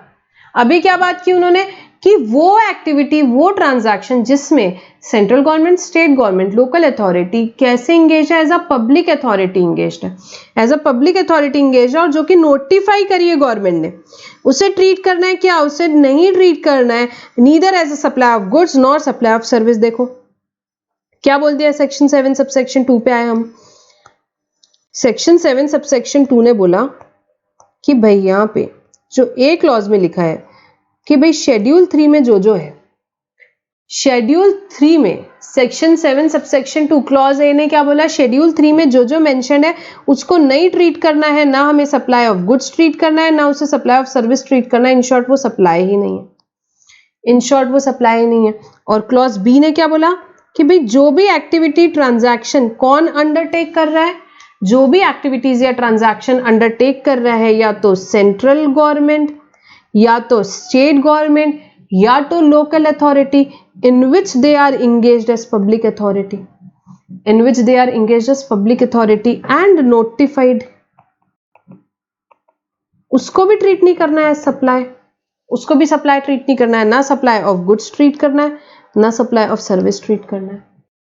7 सबसेक्शन 2 ने शेड्यूल 3 पे ले गया, शेड्यूल 3 में जो भी चीजें है वो सप्लाई नहीं है। सेकेंड उसने कहां लेके गया, जो भी एक्टिविटी ट्रांजैक्शन अंडरटेक कर रहा है कौन, यहाँ पे central government, state government, local authority, जिसमें वो engage as a public authority, और वो ट्रांजैक्शन अगर नोटिफाई किए हुए हैं तो उसे भी सप्लाई ट्रीट नहीं करना। सारे ट्रांजैक्शंस नहीं, जो नोटिफाइड रहेंगे, कौन से नोटिफाइड है वो पढ़ेंगे, उसमें नहीं ट्रीट करना है आपको सप्लाई। ये किसने बोला, 7 सबसेक्शन 2 ने। एंड देन लास्ट 7 सबसेक्शन 3 आया, क्या बोला 7 subsection 3, subject to subsection 1, 1A2, the government may on recommendation of the council specify by notification transaction that are to be treated as supply of goods and not as supply of service, supply of service not as supply of goods। अभी तक practically effective नहीं है, यहाँ पे government ने कुछ notify किया नहीं है, ठीक है, बस पढ़ लेंगे, सेक्शन 7 का पार्ट है। तो इन्होंने क्या बोला कि भाई गवर्नमेंट यहाँ पे बाद में क्या कर सकती है, नोटिफाई कर सकती है वो ट्रांजैक्शन जिसको आपको क्या मानना है, सप्लाई ऑफ गुड्स मानना है, सप्लाई ऑफ सर्विस नहीं मानना है, या सप्लाई ऑफ सर्विस मानना है, सप्लाई ऑफ गुड्स नहीं मानना है, ठीक है। तो ये गवर्नमेंट नोटिफाई कर सकती है बाद में, अभी तक के गवर्नमेंट ने ये पावर एक्सरसाइज किया नहीं है। 7 सबसेक्शन 3, 7 सबसेक्शन 3 ने क्या बोला, यहाँ पे बहुत ही सिंपल सी बात बोली। 7 सबसेक्शन 3 ने बोला कि गवर्नमेंट क्या कर सकती है, नोटिफाई कर सकती है किसको सप्लाई ऑफ गुड्स मानना है और सप्लाई ऑफ सर्विस नहीं मानना है, और किसको सप्लाई ऑफ सर्विस मानना है, सप्लाई ऑफ गुड्स नहीं मानना है, सप्लाई ऑफ गुड्स नहीं मानना है, ठीक है। सो गवर्नमेंट नोटिफाई कर सकती है ट्रांजैक्शन जिसे सप्लाई ऑफ गुड्स मानना है, सप्लाई ऑफ सर्विस नहीं मानना है, या जिसको सप्लाई ऑफ सर्विस मानना है, सप्लाई ऑफ गुड्स नहीं मानना है। बहुत सिंपल सी बातें हैं, एक बार फटाफट क्विकली रिवाइज करेंगे। सेक्शन 7 हमारा यहाँ पे कंप्लीट होता है। क्या बोला सेक्शन 7, किसकी डेफिनेशन है, meaning and scope of supply है क्या, हाँ जी, बिल meaning and scope of supply है मैम। सेक्शन 7(1) पढ़ेंगे सबसे पहले, हाँ पढ़ेंगे। सेक्शन 7(1) ने क्या बोला, सबसे पहले 7(1)(a) क्या बोला, 7(1)(a) क्या बोला, supply includes all form of supply of goods और सर्विस और both such as sale, transfer, barter, exchange, lease, rental or disposal made or agreed to be made for a consideration for the purpose of business। तो supply हो जाएगा जी, किसके हिसाब से, 7(1)(a) के हिसाब से। 7(1)(a) क्या बोला, एक्टिविटीज और ट्रांजैक्शन, अच्छा, एक्टिविटीज और transaction by a person other than individual to its member और कॉन्स्टिट्यूट और vice versa for cash deferred payment valuable consideration, क्या बोलेंगे, सप्लाई, हाँ जी बिल्कुल। और इन दोनों को क्या माना जाएगा, सेपरेट पर्सन। 7(1)(b) आया, बोला कि भाई इंपोर्ट किया आपने सर्विस कंसिडरेशन के लिए, बढ़िया किया ये काम, पर बिजनेस के लिए किया हो चाहे अदर देन बिजनेस किया हो, मैं तो इसे सप्लाई बोल दूंगा। बट लेटर ऑन एक एग्जेम्पशन नोटिफिकेशन आया और उसने क्या बोला, नहीं भाई यहाँ पे इस पे जीएसटी नहीं लगेगा, ये एग्जेम्प्ट है। 7(1)(c) आया, 7(1)(c) क्या बोला, बोला कि भाई मैं शेड्यूल 1 में जो 4 एक्टिविटीज आ रही है, ठीक है, यहाँ पे एक्टिविटीज या transaction specified in schedule 1 even if made without consideration, उसे भी क्या बोल देंगे, सप्लाई बोल देंगे, सप्लाई बोल देंगे। तो यहाँ पे सप्लाई डिसाइड करने का काम किसका है, इन सभी का काम है, 7(1)(a), 7(1)(a), 7(1)(b) या 7(1)(c। In short section 7 subsection 1 क्या बताएगा, यहाँ पे कुछ ट्रांजैक्शन एक्टिविटी सप्लाई है या नहीं है, किसका काम है, 7(1) का। हम हमारा ही काम करेंगे। 7(1) का बस इतना ही काम है, क्या कोई चीज सप्लाई है या नहीं है, कौन बताएगा? 7(1). फिर 7(1) आया, बोला भाई जो एक्टिविटी या ट्रांजैक्शन सप्लाई हो रहे हैं 7(1) के हिसाब से, वो सप्लाई ऑफ गुड्स है या सप्लाई ऑफ सर्विस है, वो बताएगा कौन? शेड्यूल 2 बताएगा, शेड्यूल 2 बताएगा। ठीक है, फिर उसके बाद 7(2) आया, 7 सबसेक्शन 2 आया, वो बोला कि अच्छा जो एक्टिविटी ट्रांजैक्शन शेड्यूल 3 में मेंशन्ड है वो सप्लाई नहीं है, ना सप्लाई ऑफ गुड्स ना सप्लाई ऑफ सर्विस, या जो एक्टिविटी ट्रांजैक्शन जो central government, state government, local authority in which they are engaged as a public authority है और नोटिफाइड है, उसे भी सप्लाई नहीं माना जाएगा। देन 7(3) आया, 7(3) क्या बोला कि भाई गवर्नमेंट नोटिफाई कर सकती है क्या यहाँ पे कोई ट्रांजैक्शंस जिसे सप्लाई ऑफ गुड्स मानो सप्लाई ऑफ सर्विस ना माने, या सप्लाई ऑफ सर्विस माने सप्लाई ऑफ गुड्स ना माने। तो ये इन शॉर्ट क्या है बेटा? सेक्शन 7 है। वेरी सिंपल वर्ड्स में सेक्शन 7 है, बहुत ही बढ़िया सेक्शन है यहाँ पे ये। अब इसमें जो एक शेड्यूल है उसमें हमारा पूरा यहाँ पे एक डिस्कशन रहेगा, लेक्चर रहेगा। शेड्यूल 1 जहां पे हम जाएंगे क्या? 4 activity even without consideration supply हो जाएगा। कंसिडरेशन है तो मैम बेटा वो तो यहाँ 7(1) स्मॉल ए में आ गया ना, कंसिडरेशन है तो वहीं से सप्लाई हो गया। विदाउट कंसिडरेशन वाली एक्टिविटी उसको सप्लाई बोलना है कि नहीं, उसके लिए 7(1) रेड विद शेड्यूल 1 पढ़ेंगे।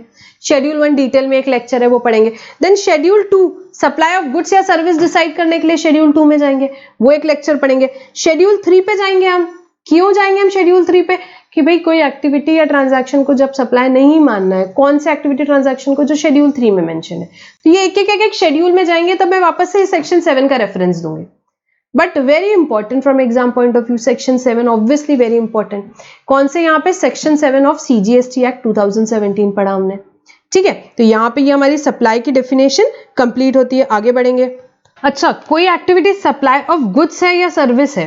भाई क्यों जरूरी है? आप बोलोगे कि मैम सप्लाई हो गया तो GST लग गया, सप्लाई हो गया तो GST लग गया, सो हम गुड्स क्यों सर्विस क्यों इसका डिफरेंशिएशन क्यों कर रहे हैं? Why it is essential to differentiate between goods and service? Because the provision for, आगे चैप्टर पढ़ेंगे time of supply, the provision for time of supply and the provision for place of supply are different for goods and are different for services. So यहाँ पे अगर हमको question आता है यहाँ पे, तो हमने अगर फर्स्ट स्टेप ही बिल्कुल बराबर नहीं की कि भाई गुड्स है कि सर्विस है, गुड्स है कि सर्विस है, तो हम आगे के time of supply, place of supply, सबके प्रोविजन यहाँ पे गलत लगा देंगे। तो गुड्स के लिए इसके प्रोविजन अलग है, सर्विस के लिए इसके प्रोविजन अलग है। So it is very essential to differentiate between की कोई ट्रांजैक्शन क्या है, यहाँ पे गुड्स है या सर्विस है। ठीक है, तो यहाँ पे हम जो करते हैं, यहाँ पे बहुत सारे स्टूडेंट्स को ये डाउट होता है कि भाई सप्लाई की डेफिनेशन में हम पढ़ रहे हैं, यहाँ पे गुड्स और सर्विसेज क्यों डिफरेंशिएट करके पढ़ रहे हैं? तो हम गुड्स और सर्विसेज इसीलिए डिफरेंशिएट करके पढ़ रहे हैं क्योंकि द प्रोविजन यहाँ पे टाइम ऑफ सप्लाई के, प्लेस ऑफ सप्लाई के प्रोविजन जो है गुड्स के लिए अलग है, सर्विसेज के लिए अलग है। ठीक है, तो यहाँ पे हमारा सेक्शन 7 कंप्लीट होता है यहाँ पे सप्लाई का। अब आगे बढ़ेंगे। अब हम स्टार्ट करेंगे बेटा बिजनेस की डेफिनेशन पढ़ेंगे और कंसिडरेशन की। मैम बिजनेस और कंसिडरेशन क्यों पढ़ा रहे हो? याद है 7(1) में क्या पढ़ा था? हाँ मैम बिल्कुल याद है। 7(1) में हमने ये पढ़ा था कि supply includes all form of supply of goods और सर्विसेज और both, all form of supply of goods और सर्विसेज और both, such as sale, transfer, barter, exchange, disposal, lease, rental or license made or agreed to be made for a consideration and for the purpose of business. Consideration होना चाहिए भाई साहब, और business के लिए होना चाहिए। कंसिडरेशन होना चाहिए और बिजनेस के लिए होना चाहिए, तो उसे क्या बोला इन्होंने? सप्लाई बोलते हैं। तभी सप्लाई बोलेंगे 7(1) के हिसाब से, otherwise not. So it is really important to understand what do you mean by business and what do you mean by consideration. Business को क्या बोलते हैं, consideration को क्या बोलते हैं, ये पता होना चाहिए। Definition पढ़ेंगे, definitely बहुत wide definition है बेटा business की, wide definition है, बस अभी समझते चलो याद फिर कर लेंगे, समझते चलो याद फिर कर लेंगे। ठीक है, so business includes, business में क्या क्या आता है? Any trade, commerce, manufacture, किसके लिए यूज करते हैं बेटा? ट्रेड, कॉमर्स, मैन्युफैक्चर, बहुत अच्छे से पता है मैम, गुड्स के लिए यूज करते हैं। Any trade, commerce, manufacture, profession, profession किसके लिए यूज करते हैं? सर्विस के लिए, सर्विस के लिए। वोकेशन, वोकेशन किसको बोलते हैं बेटा? एजुकेशनल एक्टिविटीज को वोकेशन बोलते हैं। एडवेंचर आपको पता है, ये वेजर, प्लेस ऑफ बेट को बोलते हैं। or any other similar activity whether or not it is for pecuniary benefit. Whether or not it is for pecuniary benefit का मतलब क्या? Whether profit motive exists or not. चाहे आप प्रॉफिट कमाने के लिए कर रहे हो चाहे नहीं कर रहे हो, तो भी बिजनेस में तो आ जाएगा। सब चीजें आ गई भाई बिजनेस में। देखो क्या बोला इन्होंने, business includes any trade, commerce, manufacture, profession, vocation, adventure, wager और एनी अदर सिमिलर एक्टिविटी, कोई भी सिमिलर एक्टिविटी, कोई भी सिमिलर एक्टिविटी वेदर और not it is for pecuniary benefit, चाहे पिक्यूनरी बेनिफिट के लिए हो चाहे ना हो, चाहे पिक्यूनरी बेनिफिट के लिए हो चाहे ना हो, इसे क्या बोल दिया? बिजनेस तो बोल दिया। बिजनेस तो क्या हुआ है सो बोल दिया बेटा, बिजनेस तो क्या हुआ है सो बोल दिया। ठीक है, तो ये बात हुई सबसे पहले। इसके बाद देखेंगे, मतलब आपका प्रॉफिट मोटिव हो चाहे मत हो, आपने कोई ट्रांजैक्शन किया जो कि ट्रेड से रिलेटेड है, मैन्युफैक्चर से रिलेटेड है यहां पे, तो क्या होगा, या इसमें से किसी भी चीज से रिलेटेड है, तो उसे क्या बोल दिया? बिजनेस के लिए भाई, बिजनेस के लिए भाई। देन एनी एक्टिविटी और ट्रांजैक्शन इन कनेक्शन विद और इंसिडेंटल और ancillary to A above. A above मतलब ये ए है, ए पॉइंट पढ़ा था हमने सबसे पहले। कोई भी trade, commerce, manufacture, profession, vocation, adventure, wager या कोई भी सिमिलर एक्टिविटी, ये ए पॉइंट में कवर हुई थी। अब इन्होंने क्या बोला? एनी एक्टिविटी और ट्रांजैक्शन, कोई और एक्टिविटी या ट्रांजैक्शन आप कर रहे हो, कोई भी एक्टिविटी करी, कोई भी ट्रांजैक्शन किया इन कनेक्शन विद और इंसिडेंटल और ancillary to A above. Incidental ancillary activity को भी बिजनेस बोल दिया, इंसिडेंटल एंसिलरी एक्टिविटी को भी बिजनेस बोल दिया। मतलब सेल ऑफ ओल्ड फर्नीचर और scrap bye a trader of mobile shop. मतलब क्या हुआ बेटा? देखो आप मोबाइल शॉप है आपकी, मोबाइल आप बेच रहे हो, ठीक है, आप नॉर्मल गुड्स सेल कर रहे हो, वो तो बिजनेस में आए गई, वो तो बिजनेस में आए गई। अब क्या हुआ, आपका फर्नीचर था, आपका पुराना हो गया फर्नीचर, आपने बोला कि यार ये फर्नीचर पूरा बेच देते हैं, स्क्रैप एज अ स्क्रैप गया, ये नया फर्नीचर लगाते हैं। तो जो आपने एज अ स्क्रैप भी बेचा है जो फर्नीचर, ओल्ड फर्नीचर, वो क्या है? वो आपके जो मेन बिजनेस है उससे रिलेटेड इंसिडेंटल या एंसिलरी एक्टिविटी है, उसे भी बिजनेस बोला जाएगा, उसे भी बिजनेस बोला जाएगा। और वो अगर आपने कंसिडरेशन के लिए किया है तो क्या हो जाएगा बेटा? सप्लाई आ जाएगा 7(1)(a) के हिसाब से। अभी 7(1)(a) के हिसाब से पढ़ रही है, बिजनेस की डेफिनेशन हर जगह यूज होगी। मेन काम कहां पे है इसका? 7(1)(a) में। मेन काम कहां पे? अभी यहां पे जो हम पढ़ रहे हैं इसमें 7(1)(a) में। तो अगर ये बिजनेस, अभी यहां से क्या निकलेगा? यहां से निकलेगा कि कोई चीज बिजनेस के लिए है कि नहीं, फिर उसके बाद उसको बाकी चीजों पे फिट करो। जैसे कि फॉर एग्जांपल 7(1)(a) के लिए ले तो कंसिडरेशन, तो बिजनेस के लिए कंसिडरेशन है मत, तो क्या हो जाएगा? सप्लाई हो जाएगा। जैसे कि ये ओल्ड फर्नीचर आपने बेचा और इसके लिए आपने कितने 5,000 रुपए में बेचा, वो 5,000 रुपए क्या हो जाएगा आपका? कंसिडरेशन हो गया आपका, ठीक है, बिजनेस के लिए हुआ 5,000 रुपए, तो क्या हो जाएगा? सप्लाई हो जाएगा। वो सप्लाई हो जाएगा तो वो 5,000 रुपए जीएसटी लगेगा। कोई भी चीज अगर सप्लाई होती है तो जीएसटी लगता है, सप्लाई नहीं होती तो जीएसटी नहीं लगता। तो सबसे पहले ये देखना जरूरी है कि वो सप्लाई है कि नहीं। अब सप्लाई के लिए बहुत सारी चीजें देखना जरूरी है, जैसे कि गुड्स है कि नहीं, सर्विस है कि नहीं, कंसिडरेशन है कि नहीं, बिजनेस है कि नहीं। 7(1)(a) के लिए इतनी चीजें देखना जरूरी है, ठीक है, समझा?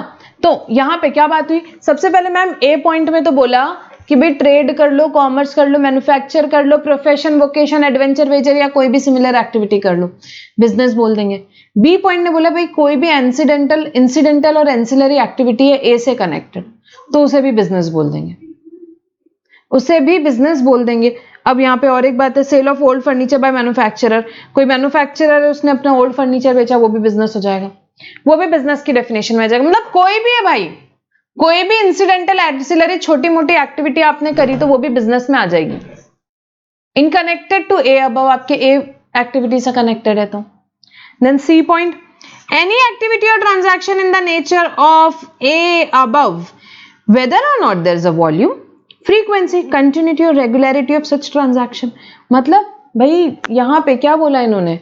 Even rare to rare transaction tax होंगे, मतलब कि चाहे कोई वॉल्यूम हो ना हो, चाहे कोई फ्रीक्वेंसी हो ना हो, चाहे कंटिन्यूटी रेगुलरिटी हो ना हो, पर कोई एक्टिविटी या transaction in the nature of A above किया, इसको भी ए पॉइंट से रिलेट किया इन्होंने, बी और सी पॉइंट को ए पॉइंट से रिलेट किया गया।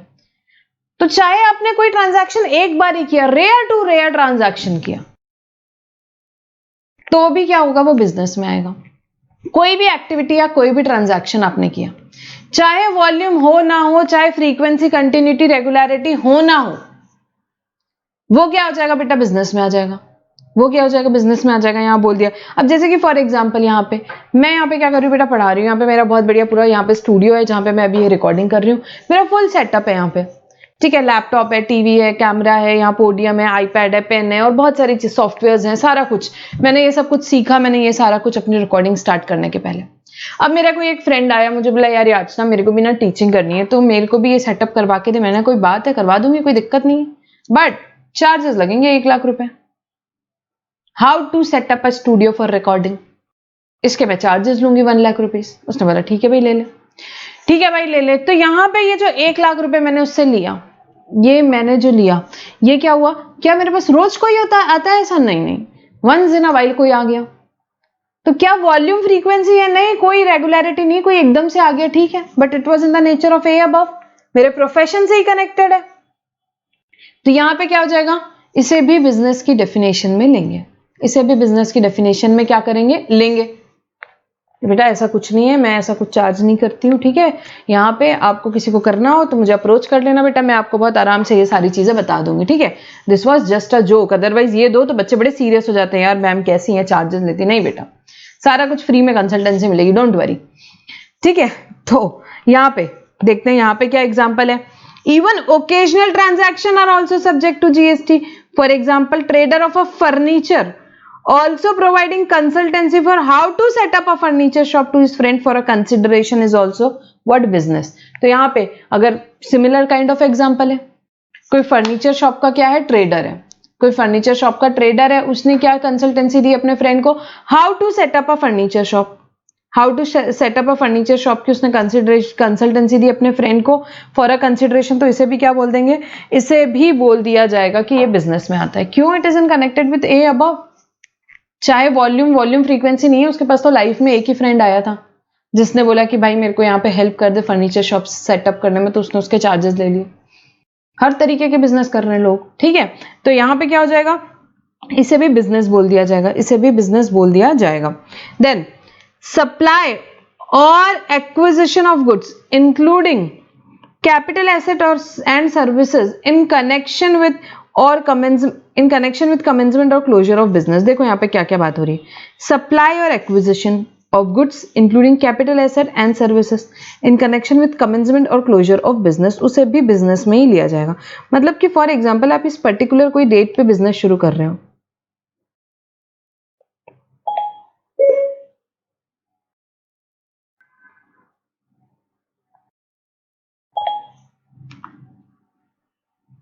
ठीक है, आप ये कोई पर्टिकुलर डेट पे बिजनेस शुरू कर रहे हो, फॉर एग्जांपल 30 जून। अब जरूरी थोड़ी ना सारे गुड्स आप उसी दिन लोगे, ठीक है। यहां आपका बिजनेस कमेंस होने वाला है 30 जून को, तो बिफोर कमेंसमेंट, आपका कमेंसमेंट का डेट क्या है, 30 जून। तो आप सारे काम उसी दिन थोड़ी ना करोगे, आप उसके पहले से गुड्स लेते रहोगे, ठीक है। आप यहाँ पे गुड्स ले रहे हो, उससे कनेक्टेड कुछ सर्विसेज ले रहे हो, कैपिटल गुड्स एक्वायर करोगे ऑब्वियसली उसके पहले। तो ये जो भी पीरियड में यहाँ पे बिफोर कमेंसमेंट आप जो भी ये सारे काम कर रहे हो, या आफ्टर यहाँ पे क्लोजर, या बिजनेस आपने फॉर एग्जांपल यहाँ थोड़ा टाइम चलाया, उसके बाद आपने ये बिजनेस क्लोज कर दिया, ठीक है। आपने ये बिजनेस क्लोज कर दिया फॉर एग्जांपल, आपने मतलब किसी ने भी जब भी 10 साल बाद, 5 साल बाद जब भी क्लोज कर दिया, उसके बाद में वो गुड्स वगैरह सेल वगैरह कर रहा है, वो जो सब स्टॉक बचा है वो सेल कर रहा है। तो यहाँ पे ये जो एक्टिविटीज आप परफॉर्म करते हो आपका बिजनेस शुरू होने के पहले और बिजनेस बंद होने के बाद, जो भी गुड्स जो होते हैं, सर्विसेज होती है, कैपिटल गुड्स होते हैं, उसका सप्लाई कर रहे हो या एक्विजिशन कर रहे हो, तो उसे भी बोला कि भाई वो बिजनेस के कनेक्शन में ही माना जाएगा, उसे भी बिजनेस के कनेक्शन में ही माना जाएगा। ऑब्वियसली यहाँ पे 30 जून को आप बिजनेस शुरू कर रहे हो, तो आप 1-2 महीने पहले से उसकी तैयारी करते हो, आप कुछ प्रोक्योर कर रहे हो एंड ऑल दैट, तो उसे क्या बोला जाएगा कि ठीक है बिजनेस के कनेक्शन में ही है, वो बिजनेस पर्पस के लिए ही है। तो बहुत सिंपल पॉइंट है ये, क्या वापस पढ़ेंगे, सप्लाई कर रहे हो या एक्वायर कर रहे हो, क्या गुड्स इंक्लूडिंग कैपिटल एसेट या कोई service in connection with commencement और क्लोजर ऑफ बिजनेस। तो बिजनेस के कमेंसमेंट या क्लोजर से रिलेटेड आप कोई भी गुड्स, कैपिटल गुड्स, यहाँ पे सर्विसेज या कोई भी गुड्स क्या कर रहे हो, सप्लाई कर रहे हो या एक्वायर कर रहे हो, तो उसे क्या माना जाएगा, it was in connection with business only, business के लिए ही किया ये माना जाएगा। सिंपल है। Next, provision by a club, association, society और any such body for subscription or any other consideration of facility or benefit to its members as the case may be। इसे भी बिजनेस बोला। क्या कर रहा है कि भाई कोई क्लब है, कोई एसोसिएशन है, सोसाइटी है, उन्होंने क्या किया, सब्सक्रिप्शन लिया, कुछ कंसिडरेशन लिया, किससे, अपने मेंबर्स से, अपने मेंबर्स से, और उनको कुछ फैसिलिटी या बेनिफिट दे रहे हैं, जैसे कि स्विमिंग पूल दे दिया, रेस्टोरेंट दे दिया, हॉल दे दिया एंड ऑल दैट। तो यहाँ पे क्या कर रहा है वो क्लब, जो भी है, क्लब हो सकता है, यहाँ पे एसोसिएशन, सोसाइटी, कुछ भी हो सकता है, तो वो मेंबर से क्या कर रहा है बेटा, कुछ चार्ज कर रहा है, कोई सब्सक्रिप्शन ले रहा है, मंथली हो सकता है, ईयरली सब्सक्रिप्शन हो सकता है, कोई कंसिडरेशन ले रहा है, और उसके बदले में क्या दे रहा है, उनको फैसिलिटी दे रहा है। जैसे कि मैं यहाँ पे क्लब हूं, फॉर एग्जाम्पल मेरा क्लब है, मैंने क्या किया, यहाँ पे आपको फैसिलिटीज दी, अपने सारे मेंबर्स को क्या दी, कोई फैसिलिटी दी। फॉर एग्जांपल यहाँ पे देखते हैं फैसिलिटी बेनिफिट जो क्लब्स देते हैं, facility benefits provided by club, आपने 1 लाख रुपए की मेंबरशिप ली है साल भर की, ठीक है, क्लब की मेंबरशिप ली है, उसके अगेंस्ट में आपको क्या मिलेगी, स्पोर्ट फैसिलिटी मिलेगी, जैसे कि स्विमिंग पूल होगा, वहां टेबल टेनिस है, क्रिकेट है, वो साल भर आप एंजॉय कर सकते हो उस अगेंस्ट। रेस्टोरेंट फैसिलिटी मिले, banquet hall, open ground, accommodation facility, library, ये सारी फैसिलिटी आपको वो दे रहे हैं, ये सारी फैसिलिटी आपको दे रहे हैं। किस चीज के अगेंस्ट, आपने कुछ कंसिडरेशन उनको दिया है, फैसिलिटी यहाँ पे दी है, क्यों, क्योंकि आपने कोई कंसिडरेशन दिया, कोई ईयरली सब्सक्रिप्शन होगा, मंथली सब्सक्रिप्शन आपने लिया होगा, तो उसके अगेंस्ट आपको ये क्लब ये सारा कुछ दे रहा है। तो इसे भी क्या बोला है, बिजनेस के लिए होता है, ये भी क्या बोला, बिजनेस के लिए होता है। Then admission for a consideration of a person to any premises, admission for a consideration to of person to any premises, जैसे कि फॉर एग्जांपल आपकी एग्जाम खत्म हुई, ठीक है, उसके बाद आपने क्या प्लान किया, चलो मैं यहाँ पे कहीं वाटर पार्क जाता हूँ, तो उन्होंने आपको एंट्री टिकट दी, ठीक है, क्या हुआ, एडमिशन लिया आपका, हाँ, फॉर अ कंसिडरेशन, हाँ, of person to any premises, हाँ, तो क्या हो जाएगा, इसे भी बोला है बिजनेस के लिए, इसे भी बोला है बिजनेस के लिए, कंसिडरेशन होगा, ऑब्वियसली उसे सप्लाई हो जाएगा, जीएसटी लग जाएगा। क्या चीज है, admission for a consideration of person to any premises, जैसे कि entry ticket to amusement park, ये देखो यही एग्जांपल दिया है, टू सिनेमा थिएटर, आप मूवी देखने जाते हो, तो क्या हुआ, आपको एडमिशन दिया, कहाँ, एक प्रीमाइसेस में, कंसिडरेशन के लिए, तो उसे भी क्या बोला है, for the purpose of business होगा, उसे भी क्या बोला है, फॉर द पर्पज ऑफ बेटा क्या, बिजनेस होगा। Then service supplied by a person as the holder of office which has been accepted by him in the course or furtherance of his trade, profession or vocation, तो क्या हो रहा है, service supplied by a person as the holder of an office which has been accepted by him in the course or furtherance of his trade or profession or vocation।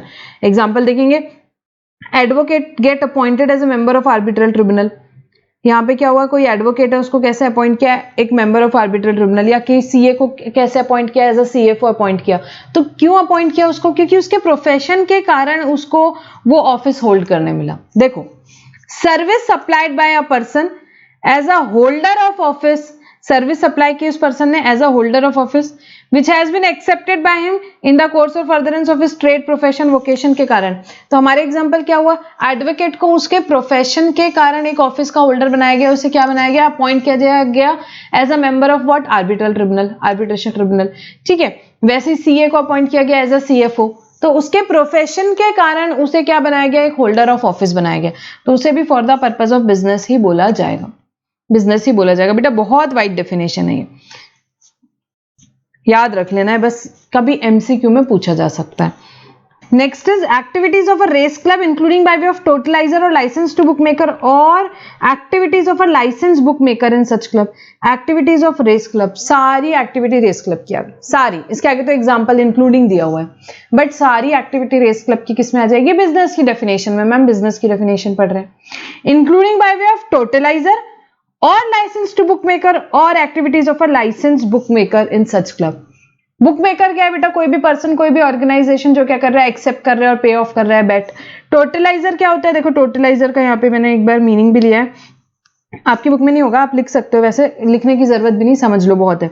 A device showing the number and amount of bets staked on a race to facilitate the division of total among those backing the winner। तो ये एक कुछ नहीं होता, totaliser एक device होता है जिसमें बताता है कि भाई नंबर और अमाउंट ऑफ बेट किस किस ने क्या क्या स्टेक करी है रेस में, और फिर जो अमाउंट आता है उसको क्या करते हैं, यहाँ पे जो भी विनर है उसके पास में जाता है, उसको डिवाइड करने के लिए वो जो डिवाइस कैलकुलेशंस के लिए हेल्प करती है, उसे क्या बोलते हैं, टोटलाइजर बोलते हैं।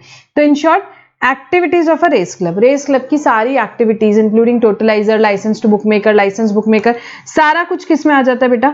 बिजनेस में आ जाता है, बिजनेस में आ जाता है activities of a race club. Then last, any activity और transaction undertaken by central government, state government, local authority in which they are engaged as public authority. क्या बोला यहाँ पे?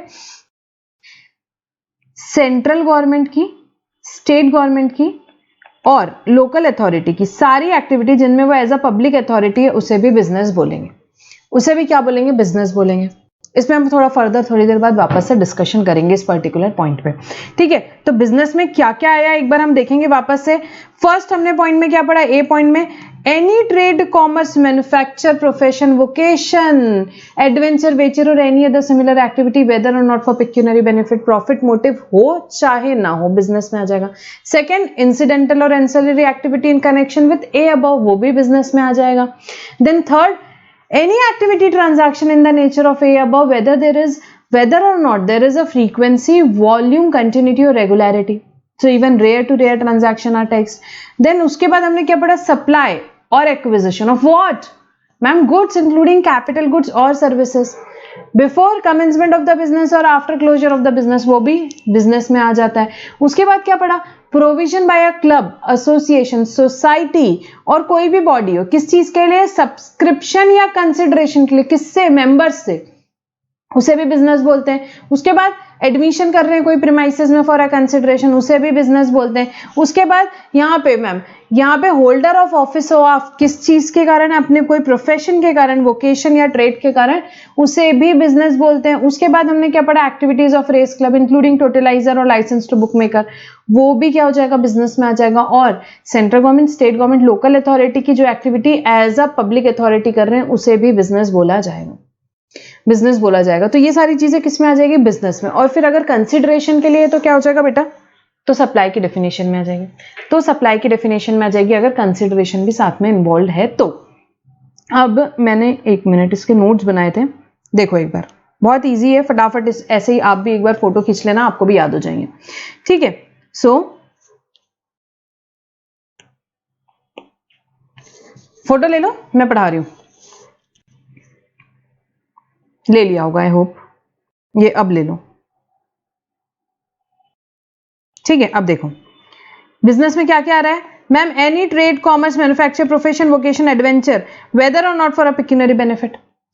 बी पॉइंट में कोई भी इंसिडेंटल और ancillary activity in connected with A above, वो भी आ जाता है। फिर एनी एक्टिविटी और transaction in connection with A above, whether not there is a volume, frequency, continuity और रेगुलरिटी, वॉल्यूम, फ्रीक्वेंसी, कंटिन्यूटी या रेगुलरिटी हो या ना हो, वो भी किस में आ जाता है? वो भी किस में आ जाता है बेटा? बिजनेस में। तो सी और बी पॉइंट ए से कनेक्टेड है। Then come to D point. D point में क्या बात हुई हमारी? सप्लाई और एक्विजिशन, सप्लाई कर रहे हो या एक्विजिशन कर रहे हो, किसका मैम? गुड्स का या कैपिटल गुड्स का या सर्विस का? गुड्स का या कैपिटल गुड्स का या सर्विस का, बिफोर कमेंसमेंट और after closure of business. Commencement, यहाँ बिजनेस कमेंस होने के पहले या बिजनेस क्लोज होने के बाद में आप कर रहे हो, क्या कर रहे हो आप? कुछ भी गुड्स का, कैपिटल गुड्स का या सर्विसेज का सप्लाई या एक्विजिशन कर रहे हो। Then provision by a club for a subscription, club, society जो भी है वो सब्सक्रिप्शन के लिए प्रोविजन कर रही है, प्रोविजन ऑफ सर्विसेज कर रही है, कोई फैसिलिटी दे रही है सब्सक्रिप्शन के लिए अपने मेंबर्स को, तो उसे भी क्या बोला? बिजनेस हो जाएगा। उसके बाद एडमिशन करवा रहे हो कोई भी प्रीमाइसेस में for a consideration, admission to premises for a consideration, वो भी क्या हो जाएगा? बिजनेस हो जाएगा। फिर आप सर्विस दे रहे हो as a holder of office, as a holder of office in connection with your trade, profession या वोकेशन, वो भी क्या हो जाएगा बेटा? वो भी बिजनेस हो जाएगा। फिर एक्टिविटीज ऑफ रेस क्लब, वो भी बिजनेस में आ जाएगी। देन एक्टिविटी और transaction which is undertaken by central government, state government, local authority in which they are engaged as public authority, तो वो भी क्या हो जाएगा? बिजनेस हो जाएगा। वो भी क्या हो जाएगा? एक्टिविटीज और transaction of a central government, state government, local authority in which they are engaged as a public authority, वो भी बिजनेस में आ जाएगा, ठीक है। तो बहुत सिंपल सी डेफिनेशन है, आपने इतना जो पेज में लिखा है इतना भी याद रख लिया तो बहुत है, याद हो जाएगा, कोई बहुत बड़ी बात नहीं है। मुझे याद हो गया, देखो बिजनेस में क्या क्या आता है, लास्ट टाइम रिपीट कर रही हूँ ताकि याद हो जाए। कोई भी trade, commerce, manufacture, profession, vocation, adventure, venture और any other similar activity whether और not for pecuniary benefit. Second, any incidental ancillary activity. Third, any activity transaction in connection with A above, whether or not there is a volume, frequency, continuity or regularity. उसके बाद goods या capital goods या goods, capital goods या services का supply या acquisition, commencement या closure of business के मतलब कमेंसमेंट के पहले या क्लोजर के बाद में, उसे भी यहाँ बोला बिजनेस। प्रोविजन कर रहा है कोई क्लब अपने मेंबर्स के लिए फॉर सब्सक्रिप्शन और any other consideration. Then admission to premises for a consideration. Then service as a holder of office in connection with your trade profession vocation. फिर activities of a race club and then activities और transaction undertaken by central government, state government, local authority in which there engages public authority, उसे भी क्या बोलेंगे business. Business ये एक इतना सा चार्ट जैसा अपने पास रखो, बिल्कुल याद हो जाएगा, कोई टेंशन की बात नहीं। ठीक है, तो ये हमारा हुआ। अब ये बिजनेस की डेफिनेशन हुई। अब देखेंगे कंसिडरेशन की definition.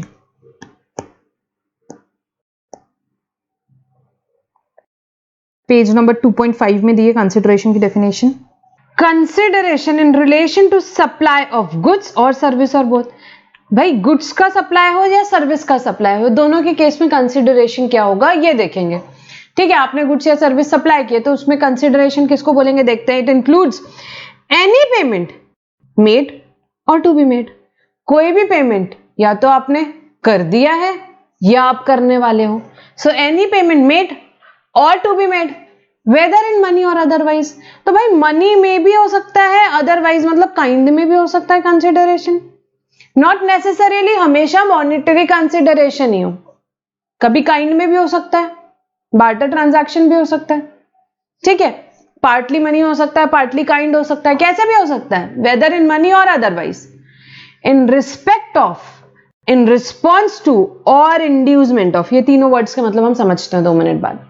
In respect of, in response to और inducement of supply of goods और सर्विसेज और बोथ। बहुत सिंपल सी बात है। क्या भाई मैम कोई भी पेमेंट या तो किया है या करने वाले हैं, या तो किया है या करने वाले हैं, चाहे मनी में या अदरवाइज में। In respect of, in response to और inducement of supply of goods और सर्विसेज और बोथ। सप्लाई ऑफ गुड्स और सर्विसेज और बोथ। ठीक है, तो गुड्स और सर्विस के सप्लाई के अगेंस्ट कोई भी पेमेंट या तो कर दिया है या करने वाले, मनी में या अदरवाइज। कौन करेगा पेमेंट? वेदर बाय रेसिपिएंट और एनी अदर पर्सन। भाई पैसे से मतलब है कोई भी दे दे पैसे। ठीक है, सो वेदर बाय रेसिपिएंट और बाय एनी अदर पर्सन। चाहे रेसिपिएंट है वो पैसा दे दे, चाहे उसने किसी को बोला है कोई और पैसा दे रहा है, हमें कोई दिक्कत नहीं, पैसे से मतलब है, पैसे से मतलब है। तो बाय रेसिपिएंट और any other person, but shall not include subsidy given by central government और स्टेट गवर्नमेंट। पर सेंट्रल गवर्नमेंट या स्टेट गवर्नमेंट कोई सब्सिडी देती है तो उसको कंसिडरेशन नहीं बोलते, उसको कंसिडरेशन नहीं बोलते। ये इंपॉर्टेंट पॉइंट है। कभी एमसीक्यू में पूछ सकते हैं भाई सब्सिडी दी है सेंट्रल गवर्नमेंट ने इतने इतने अमाउंट की, क्या ये कंसिडरेशन होगा? नहीं, उसको कंसिडरेशन नहीं बोला जाता है। स्पेसिफिकली कंसिडरेशन की डेफिनेशन से अलग किया है। किसको? सब्सिडी जो देगा सेंट्रल गवर्नमेंट या स्टेट गवर्नमेंट। सब्सिडी जो देगा बेटा कौन? सेंट्रल गवर्नमेंट या स्टेट गवर्नमेंट। ठीक है, सो कंसिडरेशन वापस से देखेंगे। कंसिडरेशन में क्या है? एनी पेमेंट मेड और to be made whether in money और otherwise in respect of, in response to और inducement of what? Supply of goods और सर्विसेज और बोथ बाय द रेसिपिएंट और any other person, but shall not include subsidy given by central government और state government. Central state government की subsidy को नहीं लेंगे। ठीक है, ये किस में आ गया बेटा? कंसिडरेशन की डेफिनेशन में है। अब in response to, in respect of और इंड्यूसमेंट ऑफ मैम क्या होता है देखो मैं बताती हूँ, एग्जाम्पल से समझेंगे, ज्यादा अच्छे से समझेगा। यहाँ पे स्टेट गवर्नमेंट ने बेटा अनाउंस करे कि भाई एग्रीकल्चर फर्टिलाइजर आप यहाँ पे बेचो, हम आपको 30% सब्सिडी देंगे। क्या बोला स्टेट गवर्नमेंट ने? भाई एग्रीकल्चर फर्टिलाइजर को यहाँ पे प्रमोट किया, उन्होंने बोला कि आप एग्रीकल्चर फर्टिलाइजर बेचो, हम 30% सब्सिडी देंगे। ऐसे सब्सिडी गवर्नमेंट बहुत अनाउंस करती।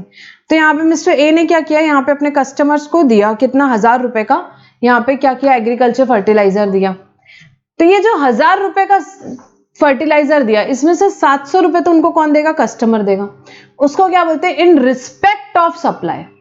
सप्लाई के रिस्पेक्ट में उसने 700 रुपए दिया। 300 रुपए कौन देगा? स्टेट गवर्नमेंट ने बोला था हम सब्सिडी देंगे, 30% सब्सिडी, 1000 रुपए का 30%, 300 रुपए। 300 रुपए किसने दिया? स्टेट गवर्नमेंट ने। Subsidy in response to supply, supply के रिस्पॉन्स पे दिया। आपने सप्लाई किया, उसका रिस्पॉन्स क्या था? सब्सिडी। तो ये क्या होता है? It is in response to.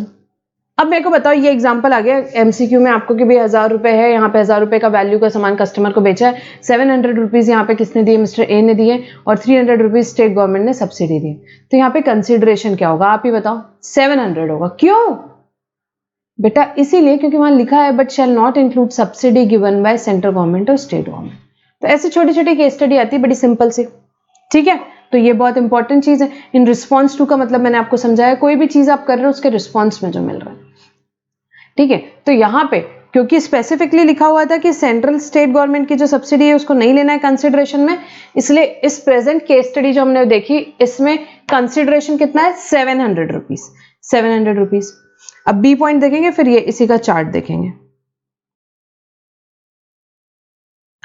The monetary value of any act or forbearance in respect of, in response to, or inducement of supply of goods or service or both. Monetary value of act और forbearance what in, अच्छा inducement का मतलब देखना रह गया, एक minute, inducement का मतलब भी देखते हैं। Inducement means to give something. बेटा इतना डिटेल में ये इंड्यूसमेंट एग्जाम में पूछेगा नहीं, जैसे मैंने अभी केस स्टडी बताई उस टाइप का कुछ पूछ सकता है। इंड्यूसमेंट का मतलब वगैरह नहीं पूछेगा, बट आपके क्लैरिटी के लिए मैं यहाँ पे आपको एक्सप्लेन कर रही हूँ। ठीक है, इंड्यूसमेंट का मतलब to give something to a person so that he will do something else in return. आपने भाई किसी के लिए कुछ किया ताकि वो आपके रिटर्न में कुछ करे। जैसे कि हम इसको एग्जाम्पल से समझेंगे फिर से, कि भाई एक बस है, ये बस है, ड्राइवर है, यहाँ पे ये ड्राइवर साहब है, बस में लोग हैं बहुत सारे।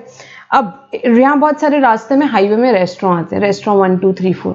तो एक रेस्टोरेंट है गोपी होटल वाला, उसने क्या बोला, बस ड्राइवर को बोला कि एक काम करो यार, अपनी बस मेरे होटल के सामने ही रोका करो।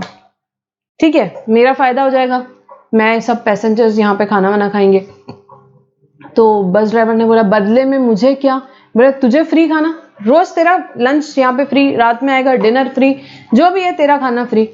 तो बस ड्राइवर ने बोला ठीक है, मेरे क्या दिक्कत है, मैं रोक दूंगा गाड़ी यहाँ पे। तो ये क्या हुआ है, इट इज फ्री मील जो ड्राइवर को दे रहे हैं, that is, this is what, this is an inducement to bring potential customer to hotel, कि भाई तू ये कर तो मैं ये करूंगा। इंड्यूसमेंट हो गया, ये इंड्यूसमेंट हो गया। ठीक है, तो ये जो फ्री मील है ये क्या हो जाएगा, consideration. What is consideration here, here the consideration is free meal. ठीक है, ये एग्जांपल था। एक और देखेंगे इंड्यूसमेंट का एग्जांपल। सचिन तेंदुलकर है, इनको मुंबई इंडियन क्लब ने बोला कि भाई ठीक है, आप एक काम करो, हमारे क्लब में आओ, यहाँ आपको हम, आप यहाँ पे हमारे मेंबर आप बनोगे, यहाँ पे आप यहाँ पे आओ और हमारे क्या करो, यहाँ पे जितने भी लोग हैं इनको सबको आप सिखाओ। क्या चीज सिखाओ, कि भाई आप यहाँ पे ज्वाइन करोगे तो बच्चे क्रिकेट विकेट सीखेंगे आपसे। तो उन्होंने ज्वाइन कर लिया। बोले बदले में क्या, तो बोले बदले में आपको घर दे देंगे, कार दे देंगे, आप हमारे पास क्लब ज्वाइन कर लो। तो उन्होंने वो क्लब ज्वाइन कर लिया। तो यहाँ पे क्या हुआ है, मुंबई इंडियन क्लब ने क्या ऑफर किया, car house. This is what, inducement for him to join the club. Inducement दिया जा रहा है। ठीक है, तो ये भी कंसिडरेशन में आता है। इंड्यूसमेंट क्या हो गया, यहाँ पे भाई कार जो दे रहे हैं, हाउस जो दे रहे हैं, ठीक है, वो क्या हो गया, इंड्यूसमेंट हो गया। मैम वैल्यू वगैरह बेटा वो सब अपन बाद में पढ़ेंगे वैल्यूएशन के चैप्टर में। अभी आप समझो इस चैप्टर में सिर्फ आपका समझने का मकसद है कि कोई चीज सप्लाई है या नहीं है, कोई पर्टिकुलर एक्टिविटी सप्लाई है कि नहीं, ये आपको इस चैप्टर से कंक्लूजन निकालना है। अब वो बहुत सारे फैक्टर्स पे डिपेंड करेगा, बिजनेस के लिए है कि नहीं, कंसिडरेशन है कि नहीं, गुड्स है कि नहीं, सर्विस है कि नहीं। 7(1)(a) सिर्फ से सप्लाई होने के लिए इतनी चीजें हैं, और बाकी कंसेप्ट धीरे धीरे पढ़ेंगे।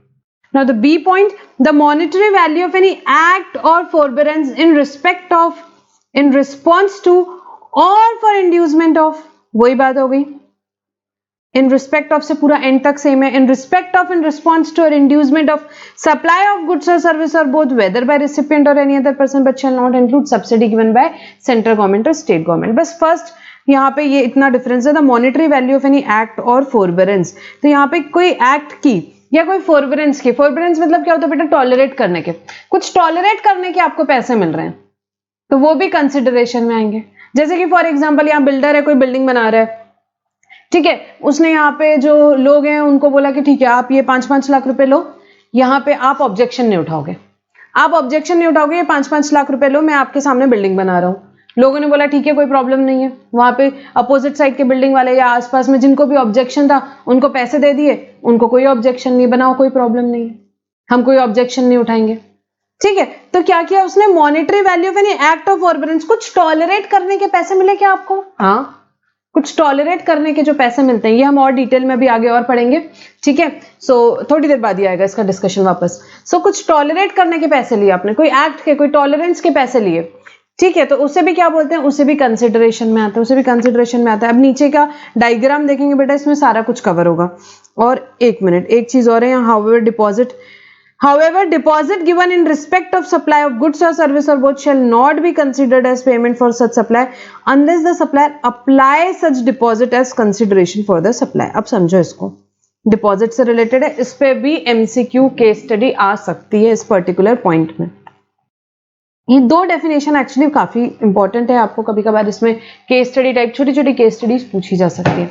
अब फॉर एग्जाम्पल यहाँ पे मेरा ये स्टूडियो है, इसका मंथली रेंट है फॉर एग्जाम्पल 50,000 रुपीज, ठीक है, 50,000 रुपए का मंथली रेंट है। अब जब मैं फर्स्ट टाइम यहाँ पे जब मैंने ये स्टूडियो देखा, मुझे पसंद आया, मैंने ले लिया, तब मुझे कुछ ना कुछ यहाँ पे लैंड ओनर जो है, यहाँ पे लैंडलॉर्ड जो है, उसको डिपॉजिट देना पड़ता है, उसको डिपॉजिट देना पड़ता है। मैंने 2 लाख रुपए का डिपॉजिट दे के रखा हुआ है, इसको 2 लाख रुपए का डिपॉजिट दे के रखा हुआ है, ठीक है। तो ये जो डिपॉजिट है, इसको जब मैंने दिया, फॉर एग्जाम्पल मैंने अप्रैल 20 में ये प्रीमाइसेस ली, तो अप्रैल 20 में इसको कंसिडरेशन नहीं मानना, ये डिपॉजिट है। ये क्या है, डिपॉजिट है, मेरे को वापस करेगा वो। मैं 2 साल बाद छोड़ के जाऊंगी फॉर एग्जाम्पल, तो मैं जब जाऊंगी तो वो डिपॉजिट मुझे वापस करेगा। ये डिपॉजिट क्यों लेते हैं कि भाई यहाँ पे आपने कुछ तोड़ा फोड़े, कुछ कर दिया, एसी खराब कर दिया, फ्रिज खराब कर दिया, ये टीवी खराब कर दिया आपने, कुछ भी यहाँ पे जो भी सेटअप है, फर्नीचर खराब तोड़ फोड़ दिया, तो वो एडजस्ट कर लेता है डिपॉजिट। तो अपनी सेफ्टी के लिए हर जगह ऐसे ही होता है, लैंडलॉर्ड डिपॉजिट रखता है। तो लैंडलॉर्ड ने अप्रैल 20 में मैं आई तो मुझसे 2 लाख रुपए डिपॉजिट ले लिया, और बात ये हुई हर महीने आपको 50,000 रुपए का रेंट देना है। मैंने बोला ठीक है, बिल्कुल दे दूंगी, कोई दिक्कत नहीं है। अब मैं देती रही। अब क्या हुआ, 2021 में ऐसा कुछ हुआ कि मैं उसको रेंट नहीं दे पाई, 4 महीने मैं रेंट नहीं दे पाई। मैंने बोला यार बहुत ही यहाँ पे तो कुछ कोरोना के कारण पैसे ही नहीं है मेरे पास, बहुत ही प्रॉब्लम हो रही है एंड ऑल दैट। तो मैंने 4 महीने उसको पैसे नहीं दिया। क्या नहीं दिया, रेंट नहीं दिया। 50,000 रुपए पर मंथ का रेंट था, 4 मंथ्स नहीं दिया। तो उसने बोला ठीक है, मैं ये डिपॉजिट से एडजस्ट कर रहा हूँ। मैंने बोला ठीक है, डिपॉजिट से आप एडजस्ट कर लीजिए। तो उसने ये 4 महीने क्या कर दिया, मेरे डिपॉजिट से एडजस्ट कर दिया 4 मंथ का रेंट, ठीक है। तो उसने एडजस्ट किया फॉर एग्जाम्पल जून 2021 में उसने एडजस्ट किया 50,000 रुपए मेरे 4 महीने के डिपॉजिट से एडजस्ट किया। तो इसे क्या माना जाएगा, जब ये डिपॉजिट को इसने अप्लाई किया जून 2021 में, तब माना जाएगा क्या, तब माना जाएगा भाई कि ये क्या हुआ है, ये कंसिडरेशन है। अभी तक नहीं माना था। जिस महीने वो अप्लाई करेगा deposit towards rent, apply, the most important word here is when he will apply the deposit towards rent, at that time only that would be considered as consideration. वापस एक बार रीड करेंगे, वापस एग्जांपल पे आएंगे, समझेगा हमको और अच्छे से। Deposit given in respect of supply of goods or service or both shall not be considered as payment। उसको क्या बोला, it shall not be considered as payment, इसको पेमेंट कंसिडर नहीं करना है। made for such supply unless the supplier applies as deposit for consideration for the said supply। unless क्या, वो supplier उस डिपॉजिट को अप्लाई करेगा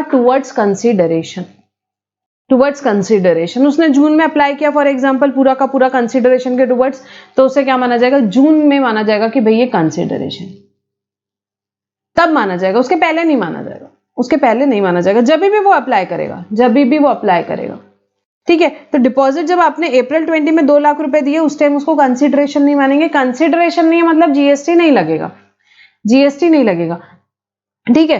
बट यहां पे जब उसे कंसिडरेशन मान लिया तब मतलब for the purpose of business है, फिर उसे सप्लाई मान लिया जाएगा। तो यहां पे अप्रैल 20 में जब आपने डिपॉजिट दिया तब वो कंसिडरेशन ही नहीं है। अगर कोई चीज कंसिडरेशन नहीं है तो वो सप्लाई 7(1) के हिसाब से हो ही नहीं सकती, तो वो सप्लाई भी नहीं होगी। जब वो कंसिडरेशन होगी तब वो सप्लाई होगी। तो आपको क्या याद रखना है कि मैम जब डिपॉजिट देते हैं तब उसे कंसिडरेशन नहीं मानते। उसे कब कंसिडरेशन मानते हैं, अगर उसे अप्लाई करना पड़ा, अगर वो अप्लाई करेगा तो कंसिडरेशन मानेंगे। और फॉर एग्जांपल अप्लाई करने की जरूरत ही नहीं पड़ी, मैं तो यार हर महीने टाइम टू टाइम रेंट देती हूँ, मैंने आज तक के एक दिन भी लेट नहीं किया। और फॉर एग्जांपल मैंने यहाँ जून 22 में जगह छोड़ दी, उसने मेरे को 2 लाख रुपए वापस कर दिए, रिफंड कर दिए, ऑब्वियसली करेगा। तो उस टाइम ये कहीं कंसिडरेशन नहीं मानेगी, ना देते टाइम ना लेते टाइम। ओनली डिपॉजिट को जब अप्लाई करना पड़ता है टुवर्ड्स कंसिडरेशन, उसी टाइम उसे क्या माना जाता है, कंसिडरेशन। अब देखेंगे